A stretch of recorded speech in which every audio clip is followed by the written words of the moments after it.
And may be inappropriate for persons under the age of 18. If you are a mama, you're not a mama part-time. You are a mama full-time. You are responsible for your children. And if we have to pass laws to make that so be it. Some tasteless, some say he's racist, some say he's mean. No, we're not talking about Andy Dice Clay, who is not here.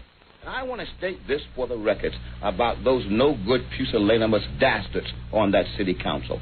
They're an insult to the political process, for they know indeed that that act was not indicative of the type of furor that's surrounding this particular situation. What they did was ambush me. They attempted to ambush me. And I want them to understand, beginning with the black ones on there who ambushed me and betrayed me on Black History Month, and the other individuals, that first of all, I have done nothing wrong, and this is just an invidious and insidious attempt to try and imbue me, stain me, besmirch me, and they know they can't, and they also know they can't fire me, so they should just stop flapping their Vaseline lips and shut up. We're back with General Colin Powell.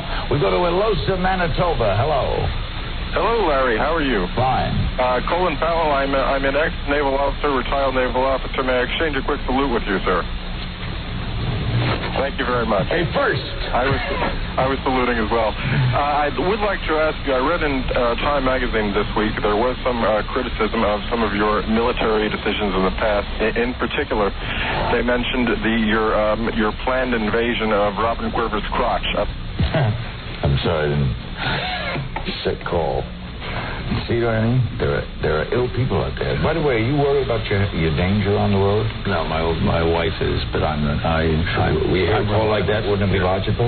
Well, I have been in public life, and for the last 2 years I've gotten quite a bit of mail, and there are some strange people out there, and you have to have some little slight level of concern, but I don't let it overwhelm me.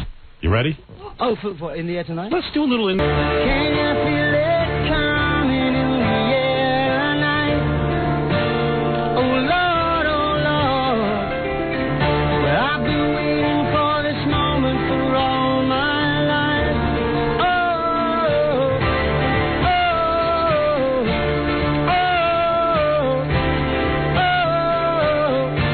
oh, I can feel it in the air tonight. I can feel it in the air.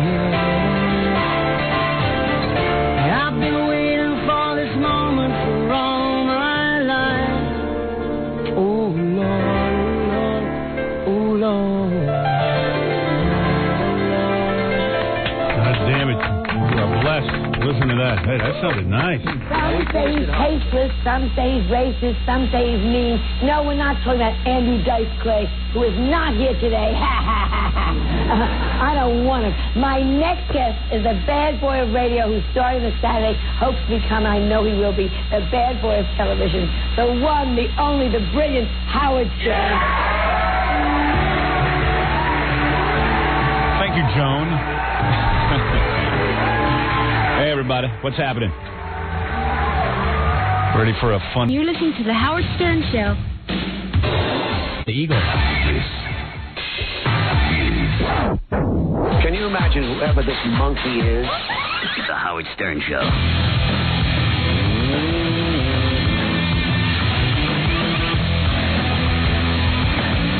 Hey. Oh. Can I get respect? How about a tissue? Oh, okay. Gorilla, come in here. I need a couple of tissues. You don't have to bring me 900 tissues. I asked him for one tissue. He brings in half a box of tissues. Is that right? Yeah, like in his palm of his hand. All crumpled up. I just need a couple of tissues and some hot water. Gungadin. Hot water. Hot. Drink water. Hot water. Scott, you've got to lower the heat, my friend. I'm wearing a sweater, and I think I'm about to die. Plus, I feel gross. I still have this cold or whatever it is I have. This lingering thing. Yeah, well, I just can't, And I'm feeling fat because I haven't worked out all week, and I get psychologically depressed. You are mental. Yeah. Well, what have I been telling you? It's about time you started believing what I say around here. I told you I'm mental. Yeah. Took you 27 years to figure out I'm mental. You are mental. So it's like, and then like the guy at the gym says, come on, don't worry, you're fine. He says, yeah, your blood is thinner. So, he's making fun of me, but I know I'm sick. Understand. I'm sick. They don't understand. They're different. I know, because they don't have jobs. They're athletes. Yeah. Who lay around to work out for a living. That's it. The professional workout people. Bums. That's it. The professional bums. I'd love to get a job like that. People tell me I have a great job. I don't. You know what's the best job? Training people. Yeah. That's the coolest. Because you're hanging around in a gym all day. Yeah, what's wrong with that? No wonder they're in good shape. What else they got to do? God damn, but I tell you, man, I have such a wacky mind. I start laying in bed, I go, oh, my God, I feel the fat coming on. You can feel it happening. I feel the fat. Your muscles reducing and the fat coming on. Then I'm looking at myself in the mirror, go, Jesus Christ, you look good a week ago, but man. Do you do that and then weigh yourself and your weight's the same? No, I refuse to weigh myself. Because if my weight's up, then I'll jump out a window. So if you think in your mind that your weight's up, you don't look. Yeah, I don't want to look. But nothing is happening. No. Nothing is happening. In my mind, everything's happening. Nothing is happening. Right now, I'm sitting here feeling fat. I can't even begin to tell you. It's all psychological with me. And I can't stand being sick. But do you know that you always sit there screaming about how strong you are? Why can't you handle that? No, I'm really not strong. I lied. I'm weak. Don't you see I'm weak? And it annoys me, so I say I'm strong to compensate for the fact that I'm weak. Oh, dear. I don't like being human. All right. That's not the human condition. That is your condition. I am a sick man. So you got to hear this. This imbecile. All right, wait a second. Who's the imbecile? Let me see if I want to take any phone calls before I start talking about imbeciles. And don't worry, Jackie and Fred, it's not you. Yeah, everybody started. Everyone got nervous. Assessed them. Yeah, everyone started to wince. What did I do? Isn't it too hot in here, guys, or is it my illness? It's really hot. You're mental. Are you better, Jackie? Much better than I was. I'm not fully. No, he's not well either. You can hear it in his voice. Yeah. But it is 150 degrees in here, absolutely. Yeah, it is hot. It is hot. I actually thought it was me. Uh-oh. Yeah, why don't we get him a stretcher? Yeah. Oh, man. First of all, let me congratulate the producer of my film, Ivan Reitman. I see many great reviews on his Space Jam movie, which makes me feel good because he'll be in a good mood. Well, he's still worried. You know how he worries about the opening weekend? I spoke to him last night. And he got that worried, well, I don't know. It looks good on paper. It should be a hit, but you never know. Well, I spoke to him last night, and he has this thing. Whenever he has, I don't know, the last two movies that I know that he put out, whenever he has a movie coming out, he goes and takes a vacation. Is that right? Yeah, he gets out of the country, sort of. Because I think it's like he doesn't want to deal with, even if it's a hit, he doesn't want to deal with it. I think that's his thing. I don't know. I can't tell. But anyway, it looks like he's got a hit because all the reviews are really like 3 and 4 stars. Well, I've seen one bad one. Did you? Yeah. Because I saw all good ones this morning. USA Post, Daily News. Oh, really? Yeah, no? Didn't particularly like it. Really? They said maybe a hit with kids, but it's insufferable for adults. Oh, really? Said, yeah. Gee, and the opposite in the Post and the Daily News. That right? Yeah, they're saying that it's a lot of fun, good job well done. Here, 3 stars, Jamie Bernard. It's jam-packed with cheeky humor as Bugs and company take on the NBA. They say Michael Jordan does a good job. I don't see anything really negative, and it's pretty positive. 3 stars. That's pretty good. Well, this is 2.5, but they didn't say nice things. Really? Yeah. I don't know who you believe. And then in the Daily News... The headline is Bugs and Michael, but little magic. Oh, really? Yeah. And then in the Daily News, he even got a better review. No, in the Post. That was the Daily News. Okay. Yeah. I don't know. I don't know where it is. You never can tell it. Yeah. Anyway, part of me says, hey, I want the movie to do really well, because then Ivan will be in a good mood. And he'll work extra hard and be depressed. And then he'll also be able to have more power in Hollywood and boss people around and tell them what to do on my film and stuff. Then on the other hand, I go, wow, wouldn't it be great if the movie bombed? Because then Ivan would be really super hungry for a hit. And you'd be the savior. And I'd be the savior. And Ivan would love me. Which way do you want it? Yeah. So, but I think I'm better off if he has a hit. I just have that feeling. You know what I mean? You don't need a guy running around bummed out. Right. So, no wonder Ivan leaves. Because, you know, you don't want... I know what that's like. Whenever I do something, like when I did Fart Man at MTV or something like that, I knew the eyes of the world were on me wherever I went. The reviews are coming shortly. Yeah, and who needs it? Yeah. You know, who needs it? Next morning, it was even like the pay-per-view special. Yeah. Remember the volume? Of articles? Press? Yeah. I mean, there were like 50 billion articles. Yeah, they weren't too complimentary. So it's like, you know, who wants to deal with that? Some of them were like, wow, it was the biggest night ever on... But who wants to deal with any of it? Yeah.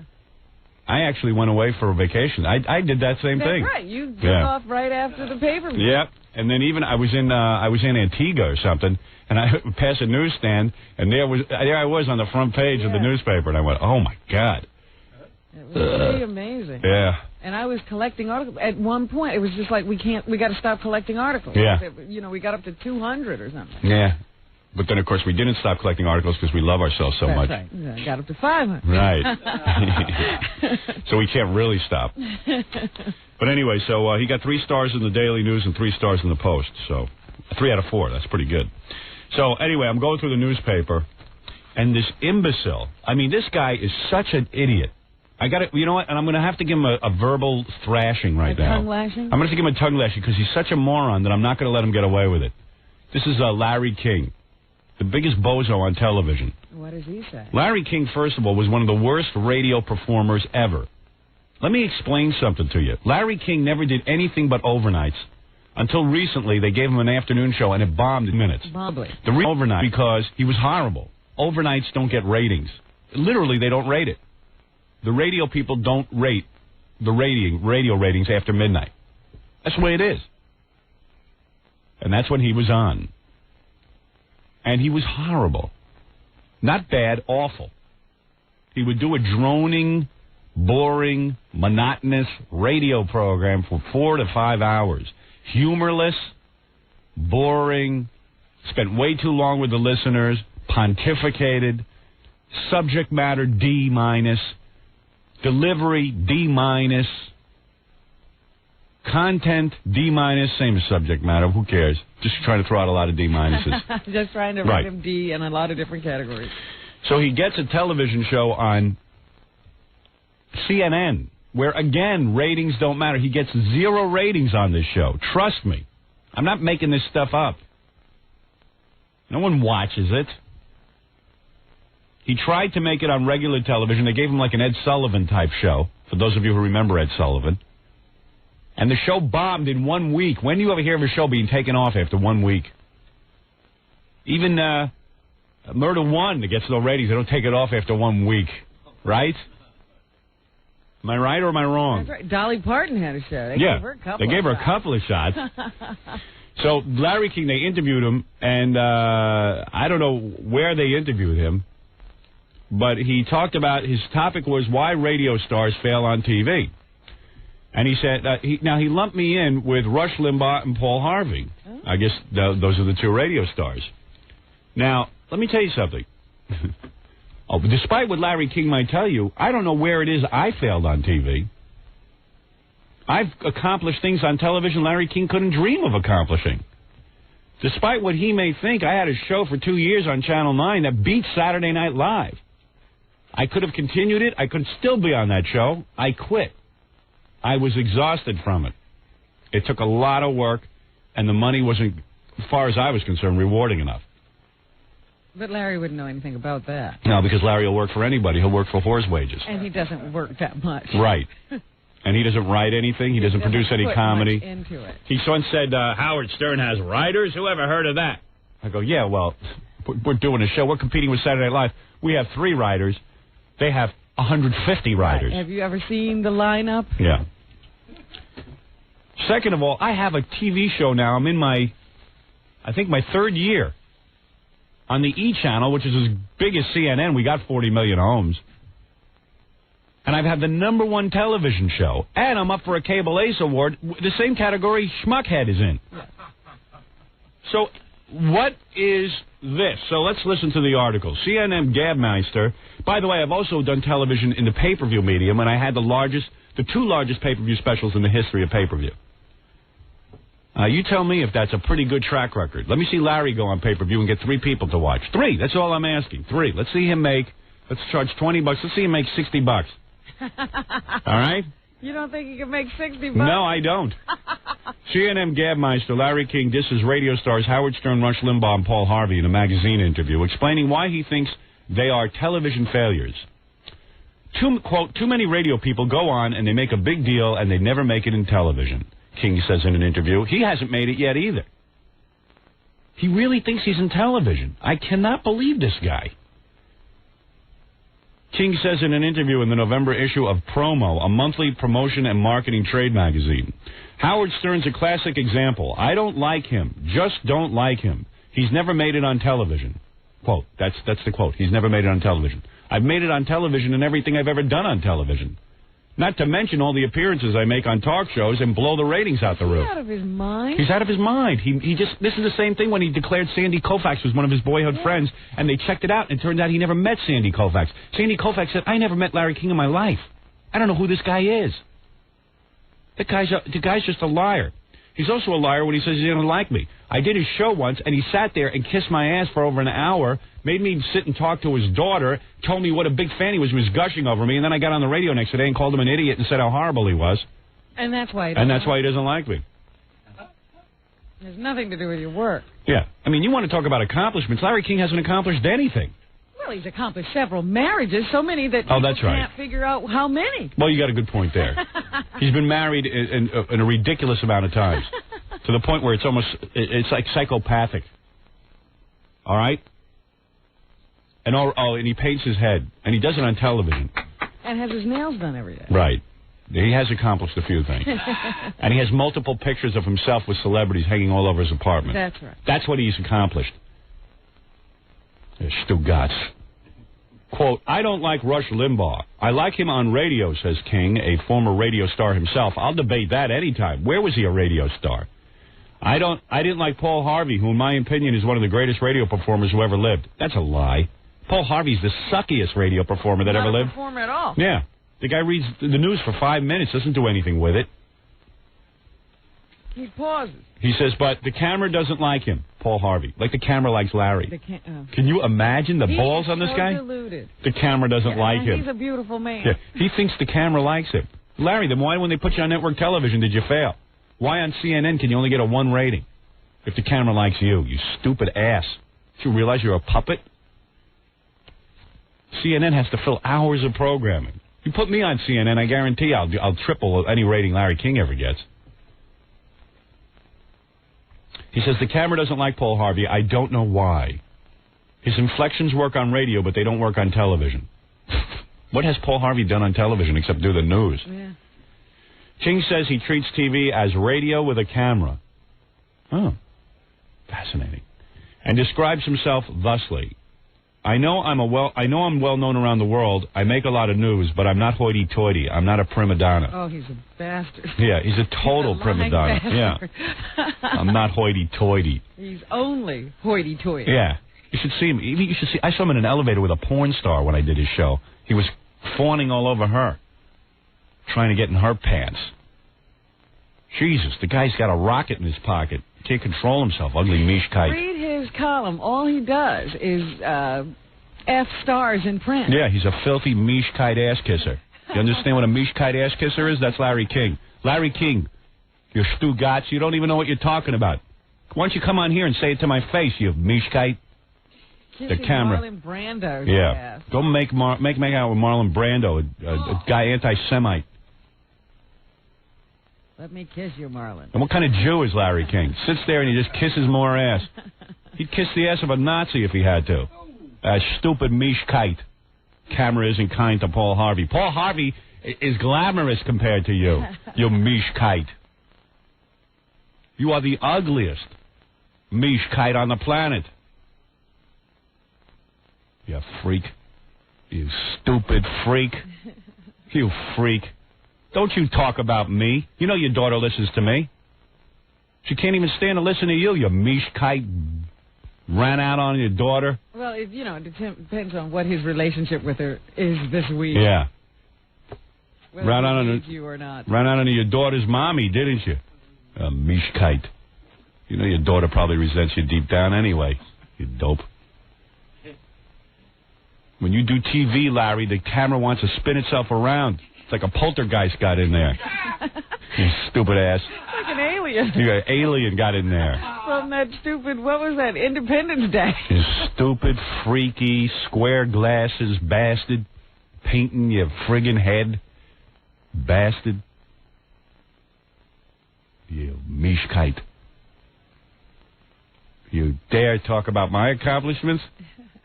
I got a major motion picture coming out that's going to rock the universe. You bastard. I've changed the face of radio. I've at least made some people laugh, and I've... What? Now he's going to conquer movies. Yeah, and you're still... haven't conquered anything. And Mishkite is still gonna sit there and critique me. I don't like Howard Stern. I just don't... You don't like him because I tell the truth about you, Mishkite. You're nothing. You get Angie Dickinson after everyone's used her. He gets everyone after everyone. Yeah. Angie Dickinson is 100 years old. That's what he gets her. What's her name's ready for the funny farm? She winds up with Larry King. Yeah. Who? Cindy. Yeah. Cindy Garvey. Cindy Garvey. And I don't know, man. Women, I'll never figure them out. How you going to be with a Mishkite like you? I don't know how a woman crawls into bed with you. But Jesus Christ, I guess it happens. Women are desperate for man. I guess. Man. What we men must have between our legs must be fantastic. No, what you have in your pockets. Ah, there you go. The green in our pocket. Yeah, freak. Don't applaud too quick. Yeah, half a freak.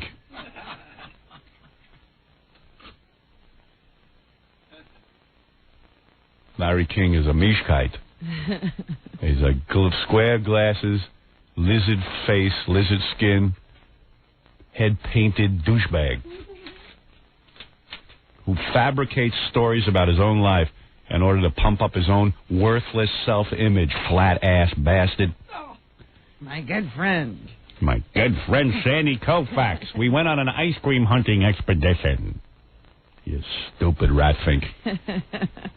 I got to take a break, Robin.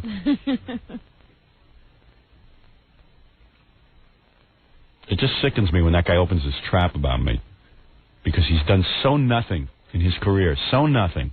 Nothing to improve broadcasting whatsoever. And keep going to awards and stuff. They give Larry King awards because they can't think anybody else to give the awards to. Oh, and I guess the Cardiac Gala is coming up. His big fundraiser. That's why I'm not going... Oh, is that right? Yeah, that's why I'm not going to those Cable Ace Awards Saturday night, because I'll have to sit there and watch Larry King get an award over me. Even though he sucks and has done nothing interesting on television, or radio, or in his career. Period. And when he goes on Letterman, it's just so Letterman can goof on him. He doesn't even get it. He hasn't had him on in a long time. It's because he sucks. Yeah. It's finally over. It got embarrassing with Larry King just gushing. Yeah, every time he's goofed on. Larry, you pill. What's the matter, Larry? You can't take it? I'm not done with you. Now I'm going to whip your ass for the next week in my new studio. Oh. I'm gonna. You know what I'm gonna do, Larry? Every day I'm gonna humiliate you. Now for a week. Every time you open your mouth about me, you get a week's worth of humiliation, and it's gonna be brutal. Everywhere you go, when you go to Duke Z-Bart's, everyone's gonna be goofing on you. I think didn't that close? Oh, did it? Yeah, he doesn't have his booth there anymore. Good. I'm at my booth at Duke Z-Bar's. Duke Z-Bar's. Even with Larry pumping it every day. Didn't do any good. Yeah, I wonder why. See, people want to eat with Larry King. Or could eat. Look at Yeah, I mean, could you eat with a barely human Larry King sitting at a table with his spineless back bent over his soup while he sloshes around with his crackers, feeding his freaky face?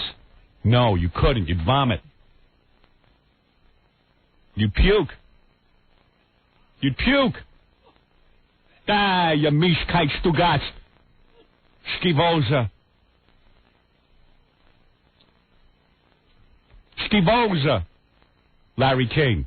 Piece of human garbage. Not even human. What's below human? Inhuman. Inhuman garbage. Lower than a homo priest.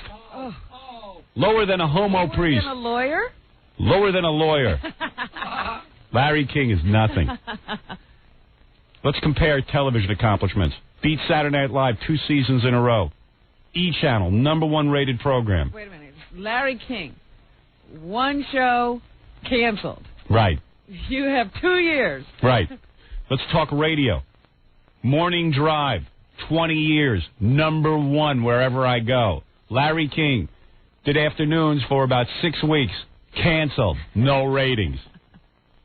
Took him out of the scrub slot overnights. You are nothing. You don't have a pot to piss in, you creep.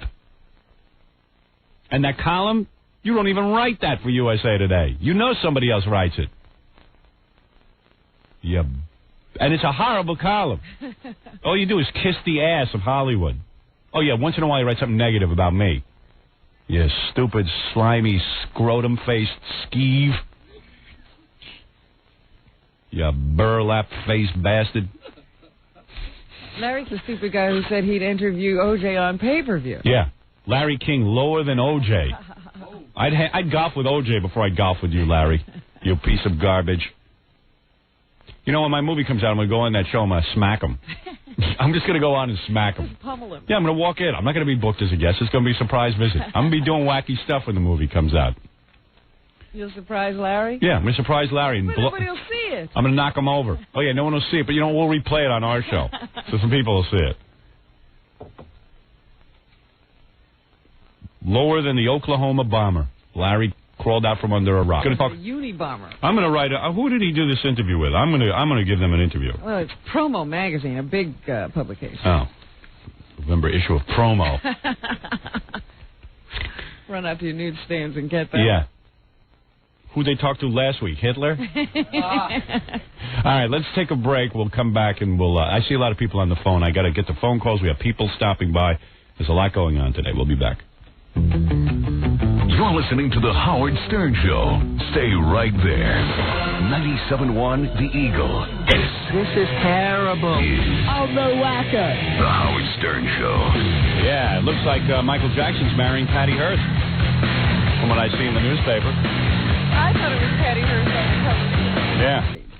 Yeah. I heard that she signed a prenup that says she's entitled to anything. From what I understand, I'm entitled to more. Yeah. Actually, I could get more at this point. Right. But she is guaranteed an income for life. Oh, she is? If they break up. Oh, that's nice. I would do that. I'd marry him for that. Sure, I'm ready. Hey, what else has she got going on? Hey, if they're married, they could be having sex as we speak. Howard. What are the odds of that? About 10 billion to 1. Yeah. Yes, Matt. Howard. Well, yes, Matt. Yes, I was at Gary's appearance the other night at the Garden State Mall in New Jersey. Yes. And I was about the 12th guy in line, and I left because they found out it was $25 for Joe Frazier's autograph, which is probably scribble. So is that right? You had to pay for it? I didn't know that. I didn't know that. $25. I left, but that's not the reason I'm calling. I was standing by the entrance to the memorabilia store, and I heard the two owners. They brought out 2 chairs, one for Frazier, one for Jackie. I'm sorry, one for Gary. And the woman said, "Is this going to be enough? Are these chairs enough?" And the other guy goes, "Well, I don't know if that chair's big enough. Gary's pretty fat." Yeah. And so the guy, I don't know what happened. There were armrests on that chair. They didn't think Gary could fit his big ass into the chair. Yeah. So they took that chair back and brought out a wheelchair. Yeah. And then I never actually saw Gary because I left because I didn't want to wait online to pay for the autograph. But it was just $25 for Joe Frazier's autograph? Yeah, and then you had to buy you had to buy the stuff to get autographed. What do you have to buy? Buy a picture for $5. Picture's $5. Joe's boxing trunks. Well, not Joe's, but a pair of boxing trunks were like $39. And then I think you could buy a pair of boxing gloves. And Joe can barely write. That's not true. I saw Joe's autograph. I saw Joe's autograph because you know what happened was there was this really, sorry, Robin, cute woman online. Oh, sorry, Robin. I don't get that. Why would you be sorry, Well, Robin? because I thought Robin and him were an item. Oh, I see. I didn't get that There was reference. this really cute woman online. Jeez, Gary. And everyone was coming by with their picture, but when this really, really beautiful black woman came by, Joe had written his autograph really big and like a special gold pen and stuff. Oh. And she was showing it to everybody. I see. He was flirting with his pen. Yeah, but you could see Joe's autograph. You know they say the pen is mightier than the sword? Did you know that, Robin? Sorry, Robin, but the pen is mightier than the sword. Sorry, Robin? Yes. Did he sing to her? No, I don't. I see. And I don't think this guy's telling the truth because Joe and I sat on opposite ends of the place. Hey, Gary, how do you answer the accusations that you're a fat bastard? I don't, because I don't think I'm as fat as you think I am. In fact, you sound fatter than me. I don't think so. You sound like a fat guy. How tall are you? I'm about Listen to Gary trying to do a radio show. No, you sound like a fat guy. No, he does. He sounds like a big You're fat awful at fighting with guys. How does he sound like a fat guy? He just sounds like a fat guy. All right, I've had enough of the Gary show. It's just Hey, I'm not. You're doing the Gary show. I am not. I didn't call you in here. No. Hey, listen, if you guys are going to discuss me, I'm not going to sit out there and ignore That's it. fine with me. It's just you're so boring. sold your ass print for $25. Did you charge for your autograph? Of course not. I know. Ridiculous. Ridiculous. That open a new wing to the mall to get your fat ass in there. Oh. $30 to... That's cheap. You know how much, what is it? I think Joe DiMaggio. Joe DiMaggio is a disgrace. You know what he charges now? I mean, he gets some unbelievable He's a disgrace. Why do you say he's a disgrace? I don't know. It just seems like such a good thing to say. But I mean, I saw DiMaggio at a card show, got to be 9 years ago, and he was getting $75 an autograph, and I'm sure that number's doubled by now. Really? Yeah, because everybody's expecting him to keel over. Yeah. He's, you know what it is, too? The guy's so beaten because, like, all these guys make so much money in baseball now, and he should have made a lot of money. Sure. I don't think he made anything. No, not at that time. I know, but He's the old making more geezer. money now signing autographs than he ever did. You know what he gets? But the old geezer had the $75 is the way I look at it. I know what he got for that weekend that he worked, and I know what he gets now. What does he get? Well, that weekend he got, for 2 days signing 8 hours a day, he got $60,000. Now he gets $150,000 to come do signings. No kidding. Whoa. And how long do you have to sign for? Well, I don't know. I was talking to the guy that hired him. Yeah. And you should have to sign a year. But the deal was the guy had a card show, and it cost, $5 to get into the card show, and then there were vendors there, and they had to buy booths and stuff. So he said with DiMaggio, he basically broke even. In other words, he sold as many autographs as it cost to hire DiMaggio, but he made it up on the door and hiring the vendors and stuff. Wow, what a business. Hey, Howard, F. Joe Frazier. Okay. Hey, Howard, F. Ernie Schneider. All right. Thank you. Whoever that is. Don't know. I dig Joe Frazier. Like him a lot. Well, this guy was just pissed at the $25 autograph. Yeah. There were a lot of people there to see him the other night and didn't mind paying to get his autograph. I'm happy to have him as a brother-in-law, now that he's going to marry Robin. I beg your pardon? It's so good. Wait, stop that. Give me that. I was going to work into that. Yeah, you need setup. You just can't just play it. Joe Frazier. Joe Frazier was here the other day, and he was coming on to Robin pretty strong, I'd say.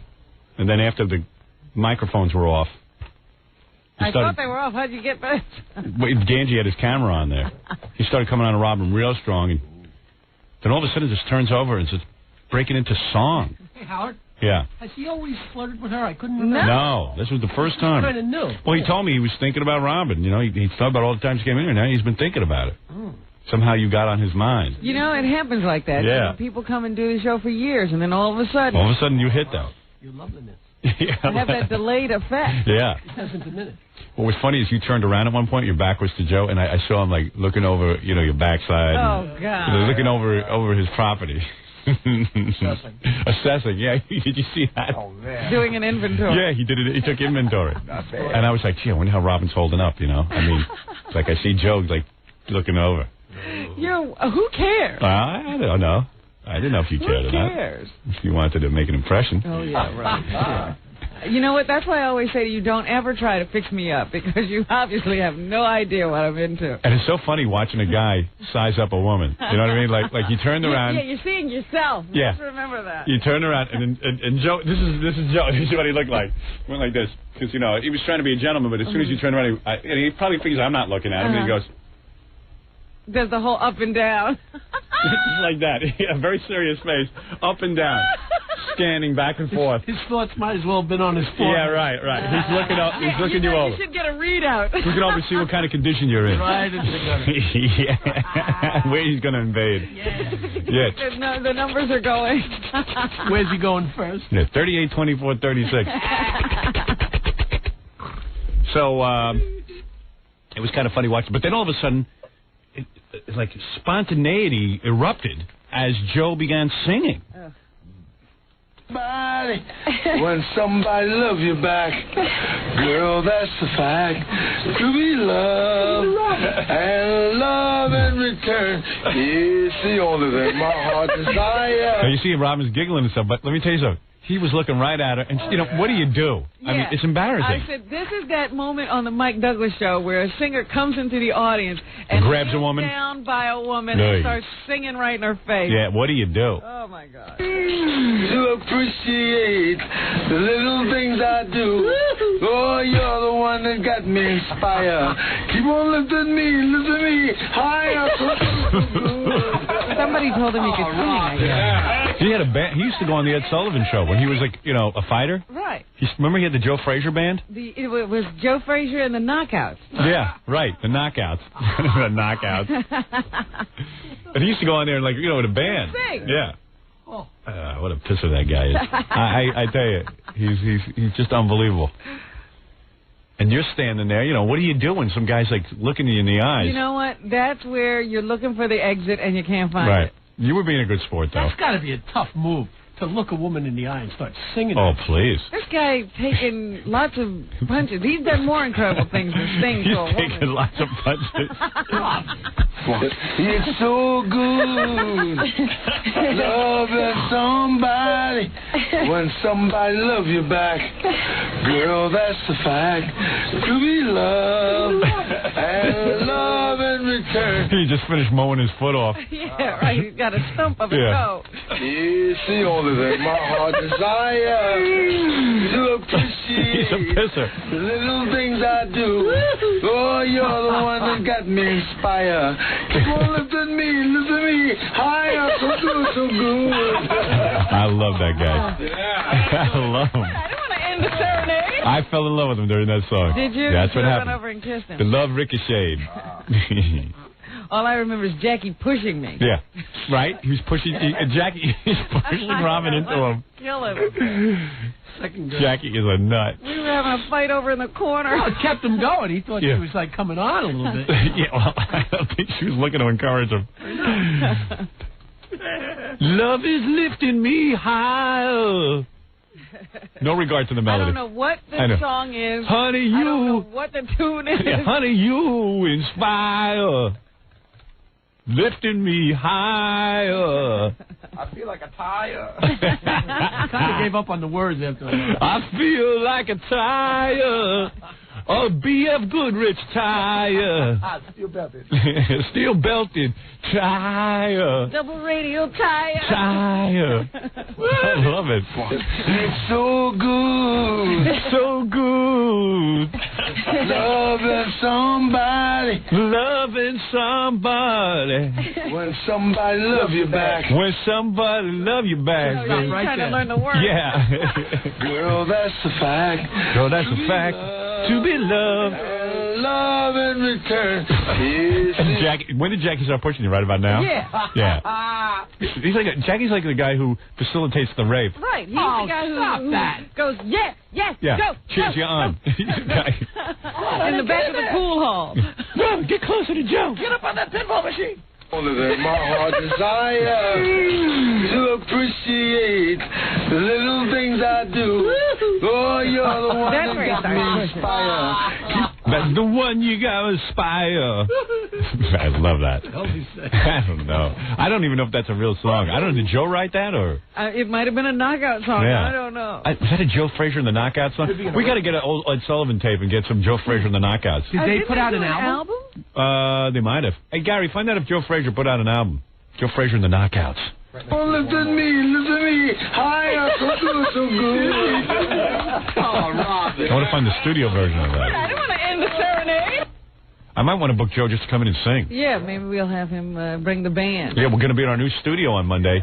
And we need a band. Next week we got Bush booked already. Oh, yeah? Yeah, they're coming in. They're going to do a concert in our staging now, area. Now, he can sing to me. Yeah. Oh, yeah. What's his name? What is that? I love those guys. Gavin something or other. I should ask Gavin if he'll write a song for my soundtrack album. He's good. I'll talk to Gavin about that. Those guys seem to dig me. Breathe in, breathe out. Breathe in, breathe out. That new song they got, Swallow, is pretty good. Swallowed. Great title. Yeah, I know. Every time I hear one of these songs, I go, why couldn't I write that? I might put Joe Frazier and the Knockouts on my soundtrack. That song. Oh, that's great. I might ask Joe if we can put that on the soundtrack. You have to put a scene in between me and Jeff. Yeah. Now, was it him with like 3 backup singers? I should have made that goddamn movie a musical. That would have been great. Joe Frazier walks in all of a sudden like you and I are on the air and he just starts singing to you. I'm lifting you, baby. You inspire. You lift me up. You lift me up. You lift me up. Like a tire. Like a tire.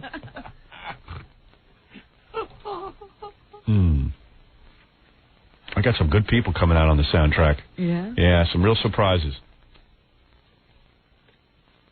I was on the phone with Rick Rubin last night. He confirmed a couple of things we've been working on. Oh, good. Yeah, it's pretty cool. And there's a couple of people I want to get, but I got to approach Are they them. being elusive? Yeah, I got to figure out a way to approach them. Yeah. I might ask Steve Kingston for some help. He seems to have some clout. He seems to know how to get through to people. Yeah. All of a sudden, that clout could dry up when you need some. Yeah, you know. It's funny how you think someone has clout till you ask them to do something.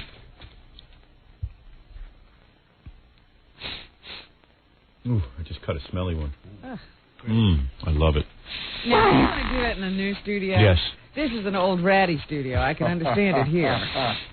Did the door guy say goodbye to you? Yes, he kissed me on the neck, as a matter of fact. Yeah, me too. He kissed you on the neck? No. You always get it. What's that guy's name down there? Abby. Abby.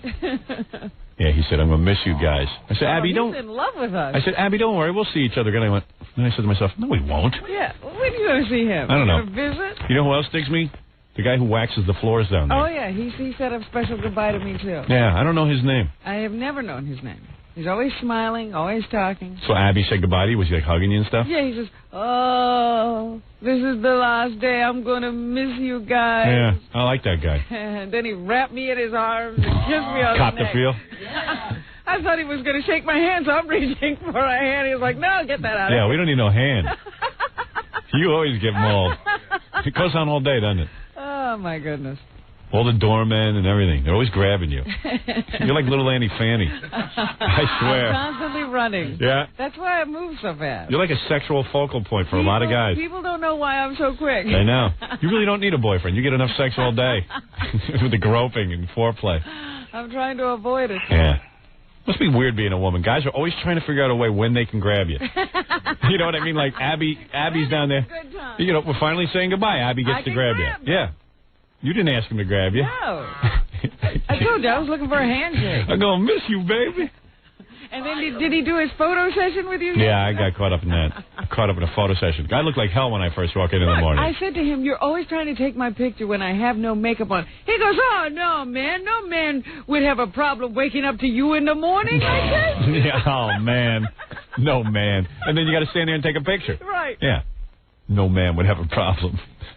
He walked me 15 feet to the elevator this morning and told me 3 times that he was really going to miss us. Yeah, I like Abby. And if we ever needed him for anything, he's available. Yeah. Oh, boy. I know. I wish I needed him for something.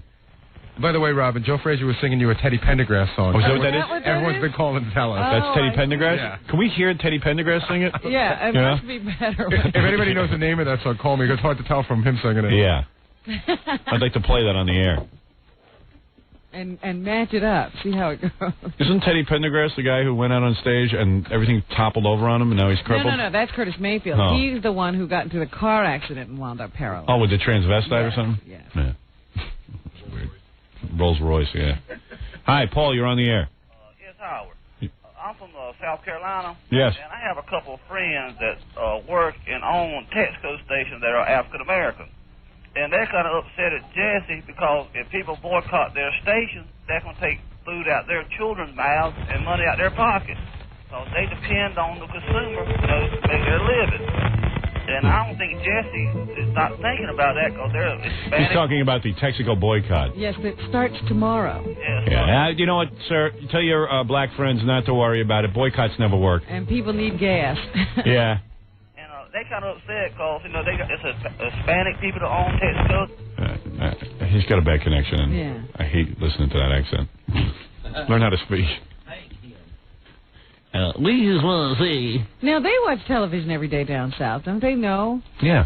How do you not know that your accent is completely wrong? Who on television talks like that? Yeah, and there's people in Boston who Yeah. insist on Yeah, people in talking Boston seem pretty smart. You think they could get rid of that accent? I mean, I got rid of my New York accent. I know I still have a little of it, but I got rid of a lot of it. Yeah. Because you know what it was? I looked at all the people in communications and I said, I don't hear anybody talking like me. I figure I must be wrong. Now, you got to be that guy living down south. You turn on your TV every night. There isn't a person in the God's Nobody earth has that twang. who talks like that. I don't even know how they understand people who are talking normally. I don't know. Alan, you're on the air. Yes, Howard. How you doing?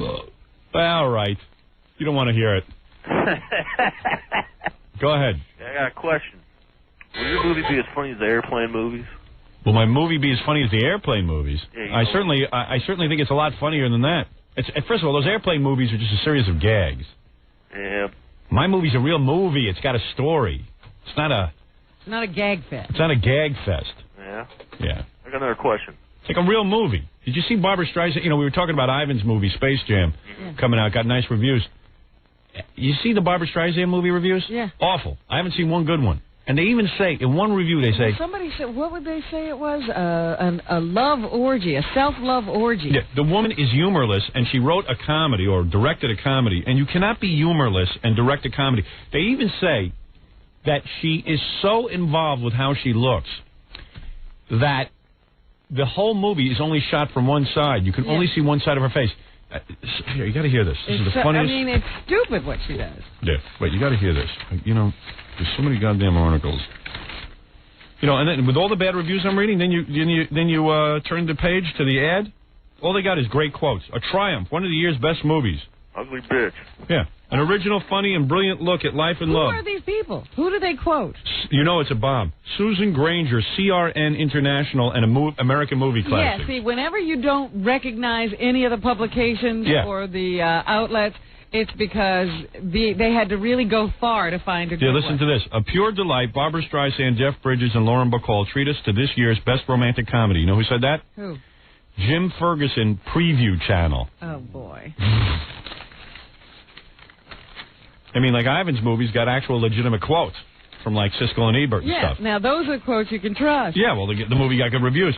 So they say in this Barbra Streisand, you got to understand, she is humorless. I saw her on Oprah. She's humorless. There's not a bone of... I have a quote coming up from her later on where she talks about how you have to be sort of like a regular person or something. I'm like, how in the hell can she even Jackie, give me your talk newspapers. like that?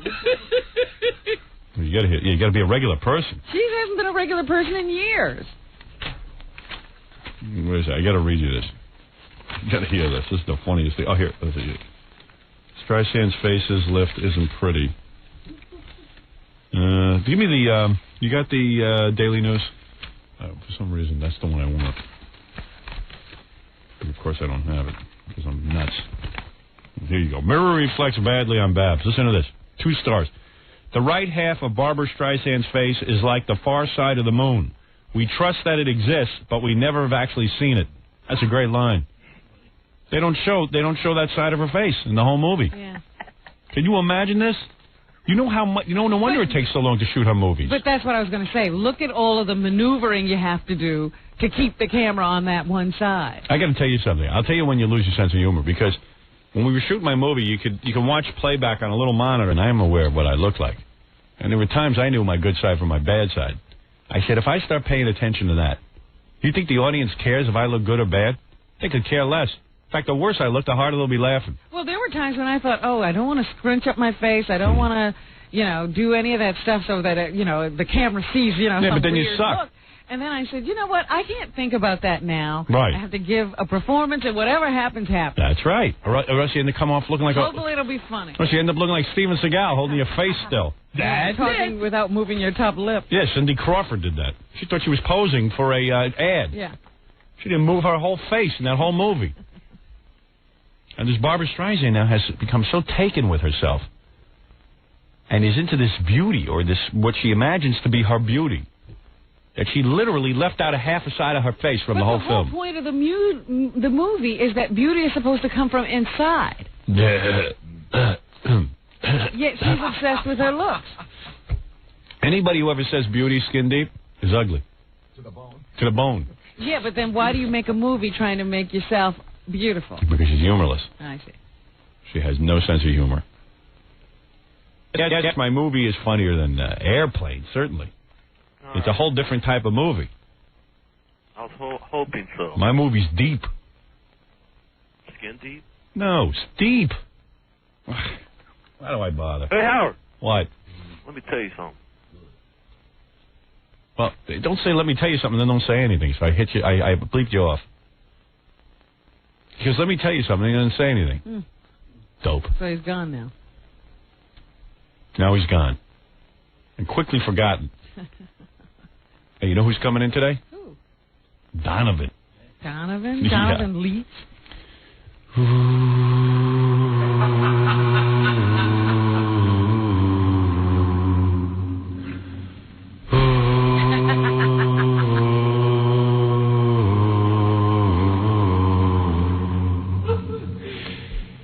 History is God's mystery, and everything is living. Don't you think it's better just to do Donovan? And then when the hurdy-gurdy man keeps singing songs of love, then when the hurdy-gurdy man keeps singing songs of love. Jackie's doing a jig over there. I know. I guess this is what Jackie considers dance music. Yeah! It's a toe tapper. I'm just mad about Saffron. I'd really rather hear you do Donovan. Saffron's mad about me. Ooh la wee. I mean, because I'll have to keep a straight face while Donovan's doing that. There's a mountain. Wait. There's a mountain. And then there is no mountain. Then there is a mountain, and there is no mountain. I love that stuff. I love Hurdy-Gurdy, man. I love that song. That was a decent song. Ooh, and then I like... Searching through the lost city of Atlantis, so many people walked around. That was the original rap song. Way down beyond the ocean. Wait, and then he goes, Way down below the ocean. Is where I want to Where's be. where I want to be, you and me. What's, Jackie, I mean, we were making a list of songs for him to do. What's Catch the Wind? Don't know that one. But Try I've just to remembered catch the wind. And what about electrical banana? But I just remember, first there is a mountain, then There there is no mountain. then there is. Yeah, then there is. First there is no mountain. First there is no mountain, then there is a mountain, then there is. What's Barabajaggle? You got the CDs? Catch the Wind was a big one. Let me take a break. Get me all the Donovan CDs and get them in the little holders. Remember some of those things now. All right, I've been asking for that for an hour. All right, we'll be back right after these words. We'll return to the Howard Stern Show after these messages. On the Eagle. Baseball great Ted Williams and the not-so-great Stuttering John. How are you? I'm good. How are you? Congratulations on your illustrious career. And can I ask you, do you wake up every morning and thank God that you don't play for George Steinbrenner? No, not a bit. I think he's done a lot of good things for this game. When a guy's down, they can criticize all they like. He's been quite a colorful guy in this game. Like I say, you can find some things to criticize about anybody, but I certainly am not one guy to criticize. Do you know all the words to the national anthem? No, I wish I did be able. I don't sing. By any chance, did you ever accidentally fart in the catcher's face? Pardon? By any chance, did you ever accidentally fart in the catcher's face? Who the hell are you? For God's sake, that kind of damn question. See you later. Okay. At least he didn't ask about your hemorrhoids, Ted. You're listening to the always flatulent Howard Stern. I like when Ted Williams goes, I'll see you later, and John goes, okay. Like it's really going to happen. He never answered. I wonder if he ever did fart in the catcher's face. He must have been caught off guard and he was really embarrassed about what had happened.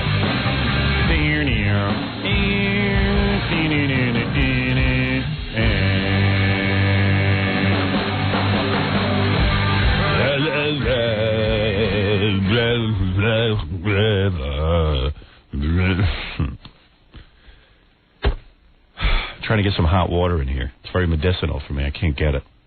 Why not? I don't know. Oh, you got some. What happened out there? Robin's hoarding all the styrofoam cups. I'm hoarding. I found the few that were left here. Yeah, and you were hoarding them. I wasn't hoarding them. Girl, hurry up. You got duties to perform. Stop trying to be a comedian. I told him to get my breakfast 3 hours ago. He's really behind today. Oh, I'm doing an awful job today. Amy Lynn is on the phone. I thought this was kind of funny. The other day, Gary came in and said Amy Lynn's all upset because she was on the E! channel, not our show, but I guess they put her on E! News for some reason. I don't even know why. Yeah, what kind of news did she make? And I guess they called her a porno star, but she thinks she's not a porno star, so she wanted to correct everybody. I see. But, you know, I'm not sure what a porno star is. Well, let's find out what Amy thinks a porno star. I'm not a porno star. Well, I was saying to Robin the other day, actually... First of all, hello, sweetheart. Hi, Rob. Hi, honey. Hi. This is a girl that I could have sex with, guys. She's Yes, a penthouse it is. pet. You finally got me in bed. What do you mean? They're here taping me for you. Oh, are you? What are you wearing? Huh? What are you wearing? A nightie? Of course I'm wearing a nightie. You know, I actually had sex to your image last night. You did? Yeah, I was like, I was laying in bed and I had to get to bed, you know, as I normally do. So, you know, when a guy, I don't know how it works for girls, but when a guy has to do his business, you lay there and you just wait for an image to come into your mind. You have to wait? And Yeah. I came? Well, let me tell you what happened. I'll tell you. You don't get to choose? Well, no, it kind of, well, for me, I don't know if this is the same for other guys, but I'm pretty sure it works the same way. I think of it as a Rolodex. You kind of flip through experiences. And like last night, at first I was laying in bed thinking about my movie wife. Oh, But please don't think about her anymore. yeah, I couldn't do it to her because she's like not, you know, she's like an actress. You know what I mean? She's like a real, she's like a, you know. Like a real woman. Right. You know what I mean? Like, you know what I mean? And I don't know what these... I don't see her being very sexual with me. I see. You know what I mean? You have to have a feeling that they would want you. Yeah, well, I get the feeling like even if I was in the sack with her, I'd be doing most of the work. You know what I mean? Well, what are you doing in your dreams? Having them do something to you? Yeah, well, so then eventually Amy Lynn popped in, but then I was thinking about Amy Lynn, I was thinking I'd probably have to do most of the work with her, too. No, you wouldn't. I don't know. Lay back and relax, Howard, believe me. Really? Really. You're that inventive? Yes. I'm that inventive and I'm that much of a woman able to please a man. Really? Oh, yeah. Oh, I have to... Sort of like I was with Amy for a while, and I wasn't getting the job done, so I did my movie wife, Amy Lynn. Then I went to... Jessica Hahn was in there for a while, because she's more aggressive. And then finally... Behind closed bedroom doors, but not... You know who I end up... Who got the prize? I even thought about another one of the girls in my movie, Melanie. The one I don't want to give away the scene. All right. But I was thinking about her, and then all of a sudden... Then you got shot by her husband. What? Then you got shot by her husband. No. He's not like that. I got him under control. In my dreams, anyway. No, anyway, so... What? She still does it to you, Miss Howard Stern? Yeah. I can't believe that. I think about it, but Amy was getting me going, but I just kind of had this feeling like, oh, man, here I am working Amy over, making her feel good, trying to please her. Well, what's wrong with that? Yeah, but I mean, I didn't feel like you were reciprocating. Of course not. She just, you know, Listen. she just laid there? Yeah. Howard, you know you can talk about this for years, but you'll never know unless you try, will you? Yeah, well, you know what? I'm going to try. But please don't tell my wife. Okay, I won't. Thank you. You're welcome. I think I have a right to try a penthouse pet like Amy. Yes, you do. Every man does. Every man should drive a Ferrari once in his life. Yeah, I mean, come on. A Ferrari. That's a top-flight broad. She's a car. I'm not only a Ferrari, I'm an F40. You sure are, honey. You sure are. What is an F40? See, she's Ferrari. I'm up on my Ferrari. Yeah, believe me, this is no cheap date. Exactly. Trust me, you'll be buying her Ferraris. I'm a very cheap date. Oh, man. I'm allergic to seafood, and I hate champagne. I'll tell you, if Amy plays her cards right, then, you know, I might just have to do her. What cards and how did she play them? I don't know. I don't know how that all works. I know, right? I got to get her alone in a room somewhere. She'd be worth cheating on my wife for. You know what I mean? I love my wife and I love my kids. Here we go again. Here we How go. do you figure she's worth it? Because, just look at her. It's a playground. No, because your wife is going to find out. No. Yes, Amy wouldn't tell. I think Amy wouldn't tell. Your wife would know. You're No, not she going to have to tell We're your never going to get to that point, Howard, because you're never going to try. You won't. I know. I just know you won't. That's why I'm safe. I can have as much And you fun. wanna know why I else don't have to worry about talent because you won't even try. You know why else you're safe? Why? Because after I have sex with you, I'll kill you. You know what? I was talking with... It's amazing because I was talking with someone about this last night. Yeah. And I know that you would come home, you couldn't get through the door before you started blabbing. Yeah, well, that's what you think. I know. Yeah. You start blabbing. Honey, I have to tell you something. Yeah. Sorry, that was a No. mistake. I take a look at my money. I keep my mouth shut. I don't believe you could do it. Yeah, I'll tell you. You have to call Fred and Jackie into a room and say, hey, guy. No, I wouldn't tell. You wouldn't tell Nope. anyone? Mm-mm. I don't think you could do it. I cut my own goddamn tongue out. And Amy's. Yeah. Amy, go try and tell her. She's like, hands off. what are you wearing, a nightie? Yeah, just a little red, silky Victoria's Jesus. Secret. No bra or anything? No bra. Ah, you are such a little... Oh, I Little love, minx. Yeah. When am I going to see you? Now, immediately, you have to get this tape. Yeah. I know, right? Yeah, now I got to see it. You got to see this. And we got the bedroom, E-camera on her. It's really strange being in my own bed doing this show. It's so wild. Are you wearing heels? In bed? Yeah. But not right this minute. But if you wanted me to, I would slip some on. I'd love to peel off your clothes and make love to you. Not much to peel off. You'll see when you get the tape. Panties with that outfit? No panties. Move. No panties. Got a I'm under boyfriend? the covers, though. I told you I don't have a boyfriend. Well, I'm things change. extremely single. Oof. And I guess I'm never going to meet anybody unless I go out. No, meet me. God damn it. I got to Stay start going home. out. Yeah. All right, so anyway, Amy was like calling up screaming she's going to sue the E! channel because they called... It's very detrimental to my career to, But I was thinking about this. At first I said, this is ridiculous. But then I started thinking about it. I said, well, wait a second.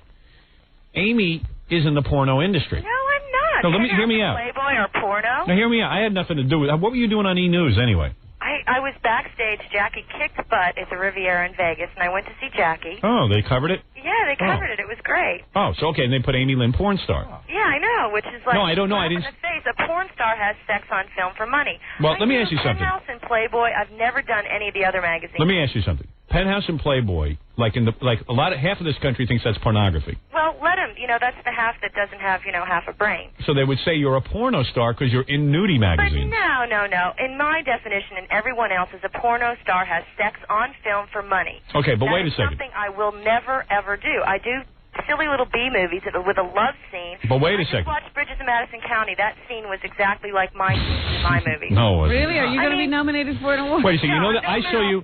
I saw you in a movie. Scenes are that tame. I saw you in a movie the other night. Yeah. You're in the back trying on bathing suits. Oh God. You're totally naked. How embarrassing. What's the name of that movie? Bikini Bistro. Yeah, Bikini Bistro.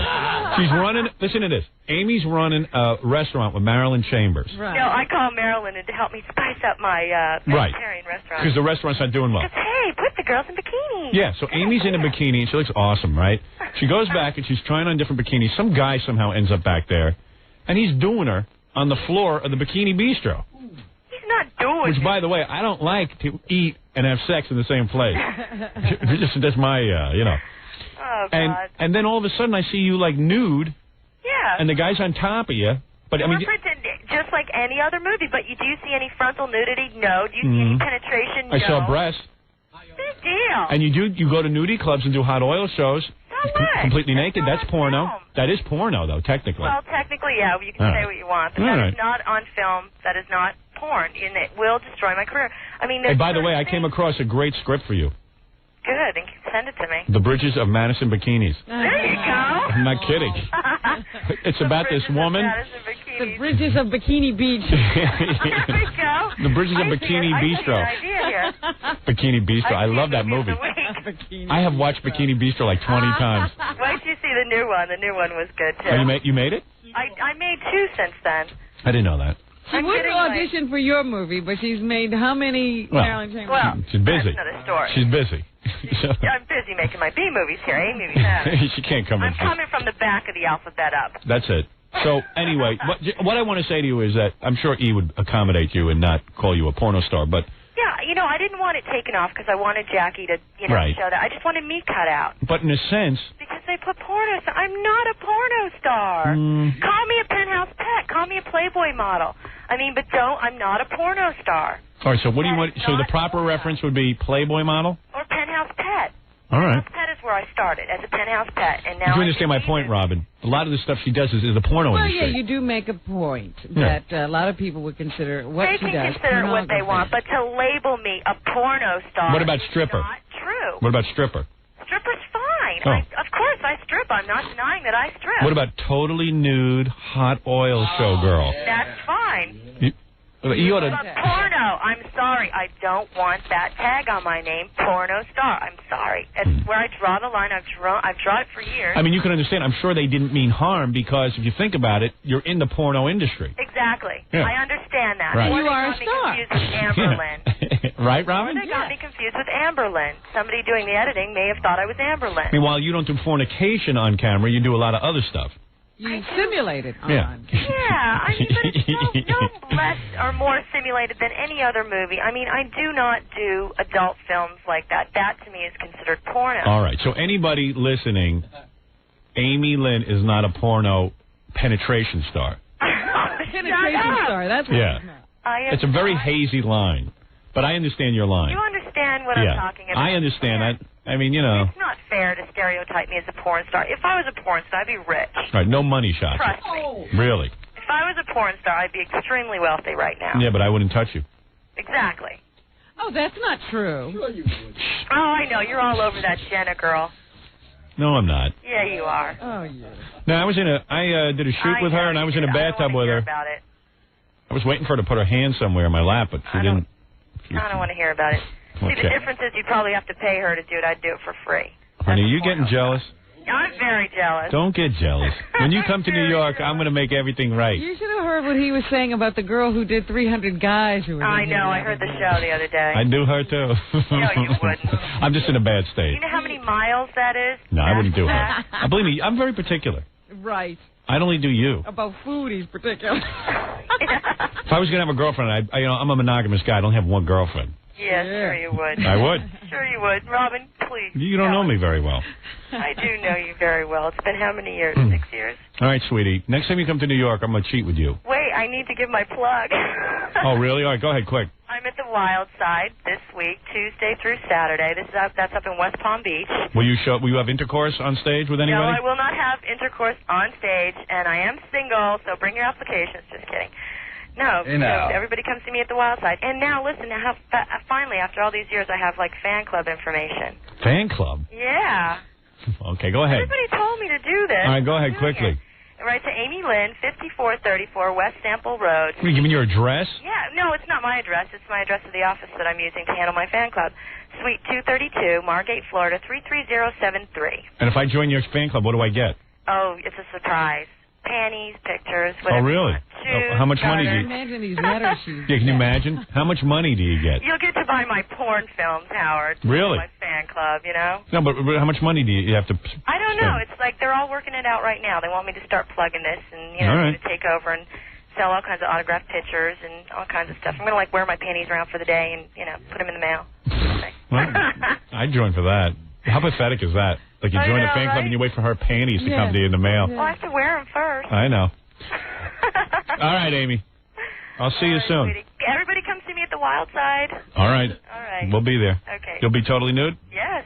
And rubbing oil on your hiney? I have to do the oil show. All right. Tuesday through Saturday. Looking forward to it. Okay, honey. Girls got to eat. Girls gotta eat. All right. Bye, Amy. All right. Bye. Bye. She's a nice girl.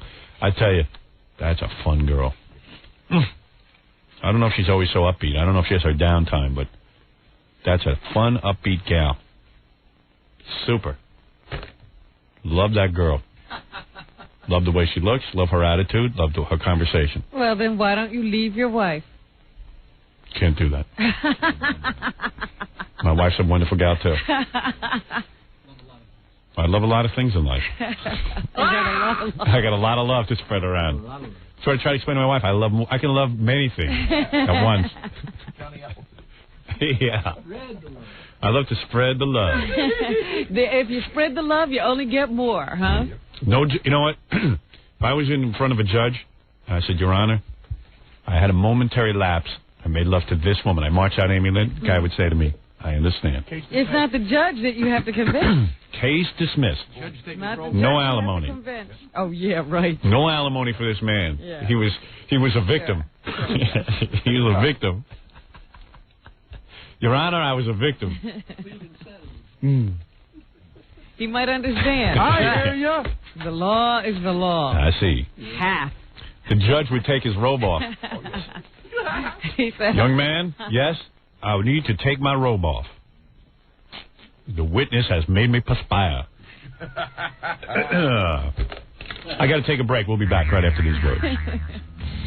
More to come when the Howard Stern Show returns in a moment. 97.1 The Eagle is the Howard Stern Show. Yeah, baby. If anybody wants to buy my used panties, I'll be selling them. You're gonna get I'm getting into the porn business. Yeah, I don't mind being a porn star. Amy Lynn's funny and she doesn't want to be a porn star. That's cool. I like that. Let me see what I got here. Okay, real quick. So Joe Frazier was singing a Robin the other day, you know, when he was here in the studio. And I played. What are we doing with this now? Well, I found the song that he was singing you. Oh, really? It's a Teddy Pendergrass song. So here's Joe. Just so you know what we're talking about. We were talking about it this morning. Here's Joe singing a Robin. Robin didn't know what to do. And what would you have do? known what to do? No, absolutely not. When a guy is staring at me, singing to me. And especially when he can't sing. Yeah. I mean, it was worse because he can't sing. And it's one thing if it's on the air, you know it's shtick, but this was off the air. It's so good loving somebody when somebody loves you back. Girl, that's the fact. To be loved. And Jackie at this point is pushing you into Joe Frazier. I think he's joking. I think he's going to stop to him like, ha, ha, ha, ha. Yeah. And love in return is the only thing my heart desires. To appreciate the little things I do. Oh, you're the one that got me inspired. Keep on lifting me higher. He was going. All right, so. Yeah, baby. What? I don't want to end the serenade. Yes, you do. Yeah. Jackie's like, oh, Rob, why don't you go over and hug him? You got to inspire. Darling, lifting me higher. I just thought it was a song he was making up, but here's the actual song. All right. It's Teddy Pendergrass. I need an ice cream. Oh, wrong one.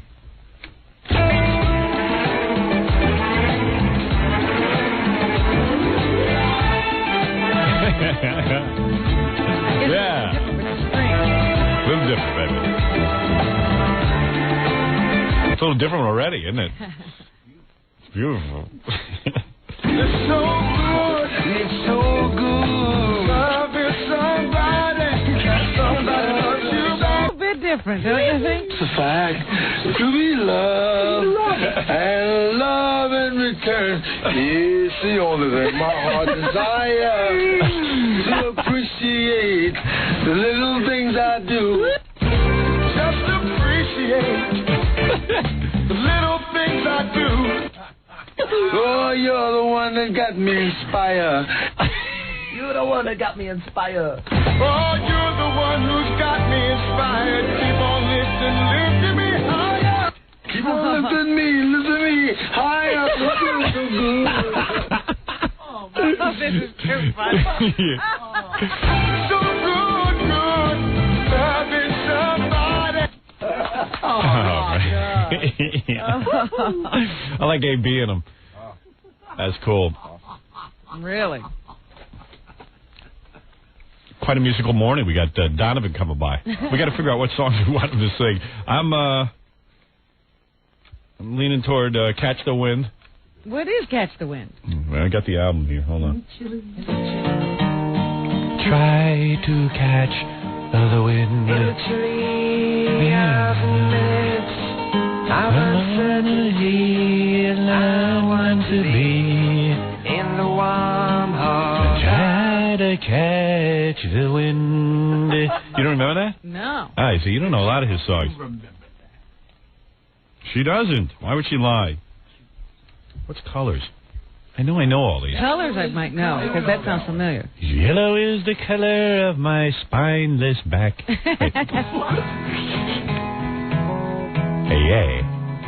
Hey now. Yellow is the color. Yellow is the color of my true love's here in the morning. In the morning. When we rise.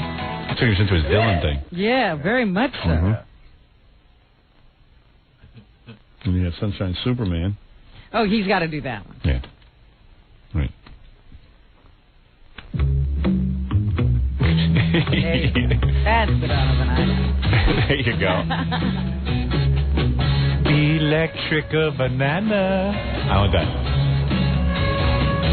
You can do that one. Yeah, that was Sunshine Came Softly into My Window So today. Today, Lelania. I want to hear, what about this one? Season of the Witch. Oh, yeah. That's a good one. That's a good one. You can do that. Yeah. Hey, you guys got a lot of tunes. Some of these I don't know. Like, what's Guinevere? Is that the Crosby, Stills and Nash thing? I don't think so. No, it's not that one? Guinevere is a Crosby, Stills. King today. That's the No. Crosby, Stills and Nash. Yeah.